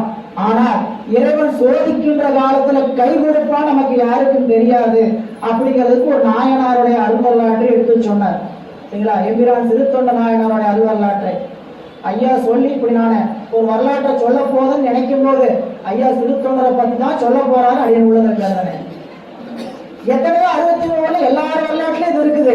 ஆனா சிறுத்தொண்டருடைய வரலாற்றை தான் ஐயா சொல்ல போறாரு, அந்த இடத்தை தான் சொல்ல போறாருன்னு கருதுறோம். திருவள்ளுவர் அந்த உள்ள குறிப்பு எல்லா பக்கம் ஒன்றாக இருந்தால் மட்டும்தான், இறைவனுடைய சம்மதம் இருந்தால் மட்டும்தான் அது நிகழும் என்று சொல்லி இப்பொழுது நாம் துவக்கு என்கிற துவக்க உரையை நிறைவு செய்து வகுப்பினுடைய துவக்கம் என்பதனால முதல் பாடலை அடியே ஒரு முறை வாசித்து விட்டு இந்த துவக்க உரையை நிறைவு செய்து கொண்டு அரண்மனை அறக்கட்டளையினுடைய ஆற்றி வரும் தொண்டுகளை உங்களுக்கு காணொலியாக காட்டப்படுகிறது. அன்பர்களே, நீங்க முகப்பட வருகின்ற பொழுதே உங்களுக்கு ஒரு பிளக்ஸ் வைக்கப்பட்டிருக்கும். எத்தனை பேர் படித்து ஏறிவீர்கள் என்று தெரியவில்லை. தயவு செய்து மீண்டும் இறங்கி உணவு எடுத்துவிட்டு இறங்கும் பொழுது அதில் இருக்கக்கூடிய குறிப்புகளை எல்லாம் படித்து பாருங்கள். நம்மளுடைய தமிழகத்தில் எத்தனை ஆயிரம் சிவலிங்கங்கள் வெட்ட வெளியிலும் மழையிலும் வெயிலிலும் காய்ந்து கொண்டிருக்கின்றன. அதற்கான ஒரு எளிமையான பணியாக, அருமையான ஒரு பணியாக 2021ஆம் ஆண்டில் ஆரம்பிக்கப்பட்ட ஒரு பணிதான். ஒரு நபருக்கு மாதந்தோறும் 100 நாள் செலுத்தினால் போதும், அந்த அரண்மனையின் வாயிலாக சிவலிங்கத்திற்கு கூரை என்று சொல்லக்கூடிய தகடு கூரை அமைத்து கொடுக்கப்படும் என்ற ஒரு அருமையான ஒரு திட்டத்தை தொடங்கினார்கள் என்று அதில் ஏறத்தாழ 30,000 அன்பர்கள் பயணிக்கின்றார்கள். இந்த 30,000 அன்பர்கள் 1,00,000 அன்பர்களாக ஆக வேண்டும் என்று ஐயாவினுடைய திருவுள்ளம். அப்படி இருந்தால் தமிழகத்தில் இருக்கக்கூடிய எந்த கோயிலும் பழுதில்லாமல், ஏன்னு கேட்டீங்கன்னா வழிபாடு இல்லைன்னா பழுதாயிடும். வழிபாடு இல்லாம போறதுக்கு காரணம் நம்மளுடைய நெறி குன்றுவது. நம்மளோட நெறி குன்றுச்சுன்னா வேற நெறி வந்து பூந்துக்கும். இதை முதல் நாம உள்ளத்துல உணரணும். நாம் ஏன் வேறு ஒருவருக்கு இடம் கொடுத்து இப்படி நாம் துன்பப்பட்டு கொண்டிருக்கின்றோம். எனவே அன்பர்களே, இந்த அருமையான ஒரு வாய்ப்பை இறைவன் கொடுத்திருக்கிறார். என்னென்ன பணிகள் எல்லாம் செய்யப்படுகிறது என்று கீழே சொல்லப்பட்டிருக்கிறது. நாம் அந்த பணிகள்ல நமக்கு இறைவன் என்ன வாய்ப்பு கொடுத்திருக்கிறார், ஒரு 4 பகுதி கொடுத்திருக்கோம். வாய்ப்பு இருக்கிறவங்க ரொம்ப எளிமையான வாய்ப்பு. மாதந்தோறும் 100 ரூபாய் ஒரு நபருக்கு கட்டுங்கள் போதும். 2வது வாய்ப்பு, ஐயா எங்களுக்கு மாதந்தோறும் நினைவுக்கு வராது, நான் ஆண்டுக்கு ஒரு முறை ஆண்டு சந்தாவாக செலுத்தி விடுகிறேன் அப்படின்னா 1200 நீங்கள் செலுத்தி விடலாம் ஆண்டுக்கு ஒரு முறை. 3வது வாய்ப்பு, ஐயா இப்படி 100 1200 எனக்கு கொடுக்கறதுக்கெல்லாம் எனக்கு யாராவது கேட்டுட்டு இருக்கணும் இல்லையா, என்னால இயலாது அப்படின்னா ஆயுள் சந்தா என்கிற வரையில் 25,000 ரூபாய் செலுத்தினால் அது ஆயுள் சந்தா. ஐயா ஆயுள் சந்தா செலுத்துவதற்கும் என்னுடைய சூழல் ஒரே அளவுல பணம் செலுத்துவதற்கு என்னோட சூழல் இல்லைன்னா எப்பெல்லாம் உங்களுக்கு அனுமதிக்காக ஏதாவது செய்ய வேண்டும் என்ற எண்ணம் உங்கள் உள்ளத்தில் உதிக்கிறதோ, எங்க வீட்டுல என் குழந்தைக்கு பிறந்த நாள், என்னுடைய பேரனுக்கு பிறந்த நாள், எங்களுக்கு திருமண நாள், இப்படி ஏதாவது நல்ல நாட்கள்ல நான் ஒரு 500 ரூபாய் அரண்மனைக்கு கொடுக்கலாம் கருதுகிறேன் அப்படின்னு சொன்னீங்கன்னா ஒரு முறை பணம் செலுத்துகின்ற வசதி என்கின்ற ஒன் டைம் பேமெண்ட் உள்ளது. அத்தனைக்கும் ஆன வாய்ப்புக்காக உங்களுக்கு வைக்கப்பட்டிருக்கு. இதைத்தான் செய்யணும் அதைத்தான் செய்யணும் எதை தனித்தனியா செஞ்சே அவங்க ஒரே ஒரு வாய்ப்பை இறைவன் கொடுக்கல. உங்களுக்கான வாய்ப்பு எது வேண்டுமானாலும் எடுத்துக்கொள்ளுங்கள். கடைசியாக ஒரு வாய்ப்பாக வச்சுங்க, நான் இந்த பணியில் இணைந்திருக்கிறேன், என்னால் இந்த பணியில் இணைவதற்கான நிதி சூழல் இல்லை. ஐயா சொல்லுவாரு 100 ரூபாய் கொடுக்க முடியும், தயவு செய்து அப்பட்டமா போய் சொல்லாதீங்க. ஏன், ஒரு நாளைக்கு நண்பரோட போய் உட்காந்து காப்பியும் டீயும் சாப்பிட்டு ஒரு வடை சாப்பிட்டதுன்னா 100 ரூபாய் முடிஞ்சு போச்சு. சரிங்களா? அதனால 100 ரூபாய் கொடுக்க அப்படியே என்னால கொடுக்க முடியல, என்னுடைய குடும்ப சூழல் மிக கடினமா இருக்குன்னா உங்களுக்கு தெரிந்த இந்த செய்தியை உங்களை போன்ற ஒரு அன்பர்களுக்கு கொண்டு போய் சேர்த்துங்கள். அதுவே நீங்கள் செய்கின்ற மிகப்பெரிய சிவபுண்ணியம் என்று சொல்லிக்கொண்டு இந்த அருமையான ஒரு வாய்ப்பை நீங்கள் அந்த பணத்தை இந்த வாய்ப்புகள் தொண்டுகளுக்கெல்லாம் நீங்களும் பங்காற்றுவதற்கு அங்க ஒரு QR கோடு ஸ்கேன் செய்ய வைக்கப்பட்டிருக்கும். அந்த QR கோடை ஸ்கேன் செஞ்சீங்கன்னா அந்த ஆப்புக்குள்ள போயிடும். அந்த ஆப்புக்குள்ள உங்களுடைய தகவலை கொடுத்தீங்கன்னா ஒரு OTP வரும். அந்த OTP பதிவு செஞ்சு, அந்த OTP எதுக்குன்னு கேட்டீங்கன்னா உங்களுக்கும் நீங்க தானா உறுதி செய்வது. ஏன்னா அந்த ஓடிபி வருதுனாவே எல்லாம் பயந்துக்குவோம். சரிங்களா, ஓடிபியா ஏதாவது ஆயிரம் போதுன்ட்டு. ஓடிபி வருவதற்குன்னு கேட்டீங்கன்னா நீங்கள் தானா என்று உறுதி, நான் இந்த திட்டத்துல சேரதுக்கு மனச்சம்மதோடு சம்மதிக்கிறேங்கிறதுக்காக உறுதி செய்வதற்காக ஒரு ஓடிபி வரும். அந்த ஓடிபி பதிவு செய்தீங்கன்னா 100 ரூபாய் திட்டம், நான் 3 மாதத்துக்கு ஒருக்கா செலுத்துறேன் 300 ரூபாய் திட்டம், 6 மாதத்துக்கு ஒரு செலுத்துறேன் 600 ரூபாய் திட்டம், ஆண்டுக்கு ஒரு தடவை செலுத்துகிறேன் 1200 ரூபாய் திட்டம், ஆயுள் சந்தாவாக இருக்கிறேன் 25,000 திட்டம், எந்த திட்டம் வேண்டுமானாலும் உள்ளே இருக்கிறது. அன்பர்கள், நீங்கள் பங்கு கொண்டிருந்தீர்களானால் இனி ஒருவரை பங்கு கொள்ள செய்யுங்கள். நம்மளுடைய சமுதாயம் விழிப்படையட்டும், நம்மளுடைய பாரம்பரியம் மீண்டும் மீட்டெடுக்கப்பட்டும் என்று அனைவரும் ஒன்று கூடி பணி செய்வோம். வாருங்கள், இணைந்து பயணிப்போம், பணிந்து பணி செய்வோம் என்று உங்கள் திருவடிகளை மீண்டும் ஒருமுறை பணிந்து கொண்டு வாய்ப்பளித்த குருவர்களுக்கும் திருவர்களுக்கும் நன்றி கூறி எங்களுடைய ஞானாசிரியர் பெருமக்களுடைய திருவர்களை நன்றி பாராட்டி இந்த அளவில் என்னுடைய உரையை நிறைவு செய்து கொள்கின்றேன். அன்பர்களே, இந்த 15-20 நிமிடம் அந்த காணொலி காட்சி நிறைவு பெற்ற பிறகு ஒரு வாழ்த்து சொல்லப்படும். வாழ்த்து சொல்லிய பிறகு அனைவருக்கும் திருமண ஏற்பாடு செய்யப்பட்டிருக்கிறது. அன்பர்கள் அனைவரும் உணவெடுத்துக் கொண்டு செல்லுமாறு உங்களுடைய திருவடிகளை பணிந்து மீண்டும் ஒரு விண்ணப்பத்தை செய்து என்னுடைய உரையை நிறைவு செய்கின்றேன். நன்றி, வணக்கம். குறித்துக் கொண்டார்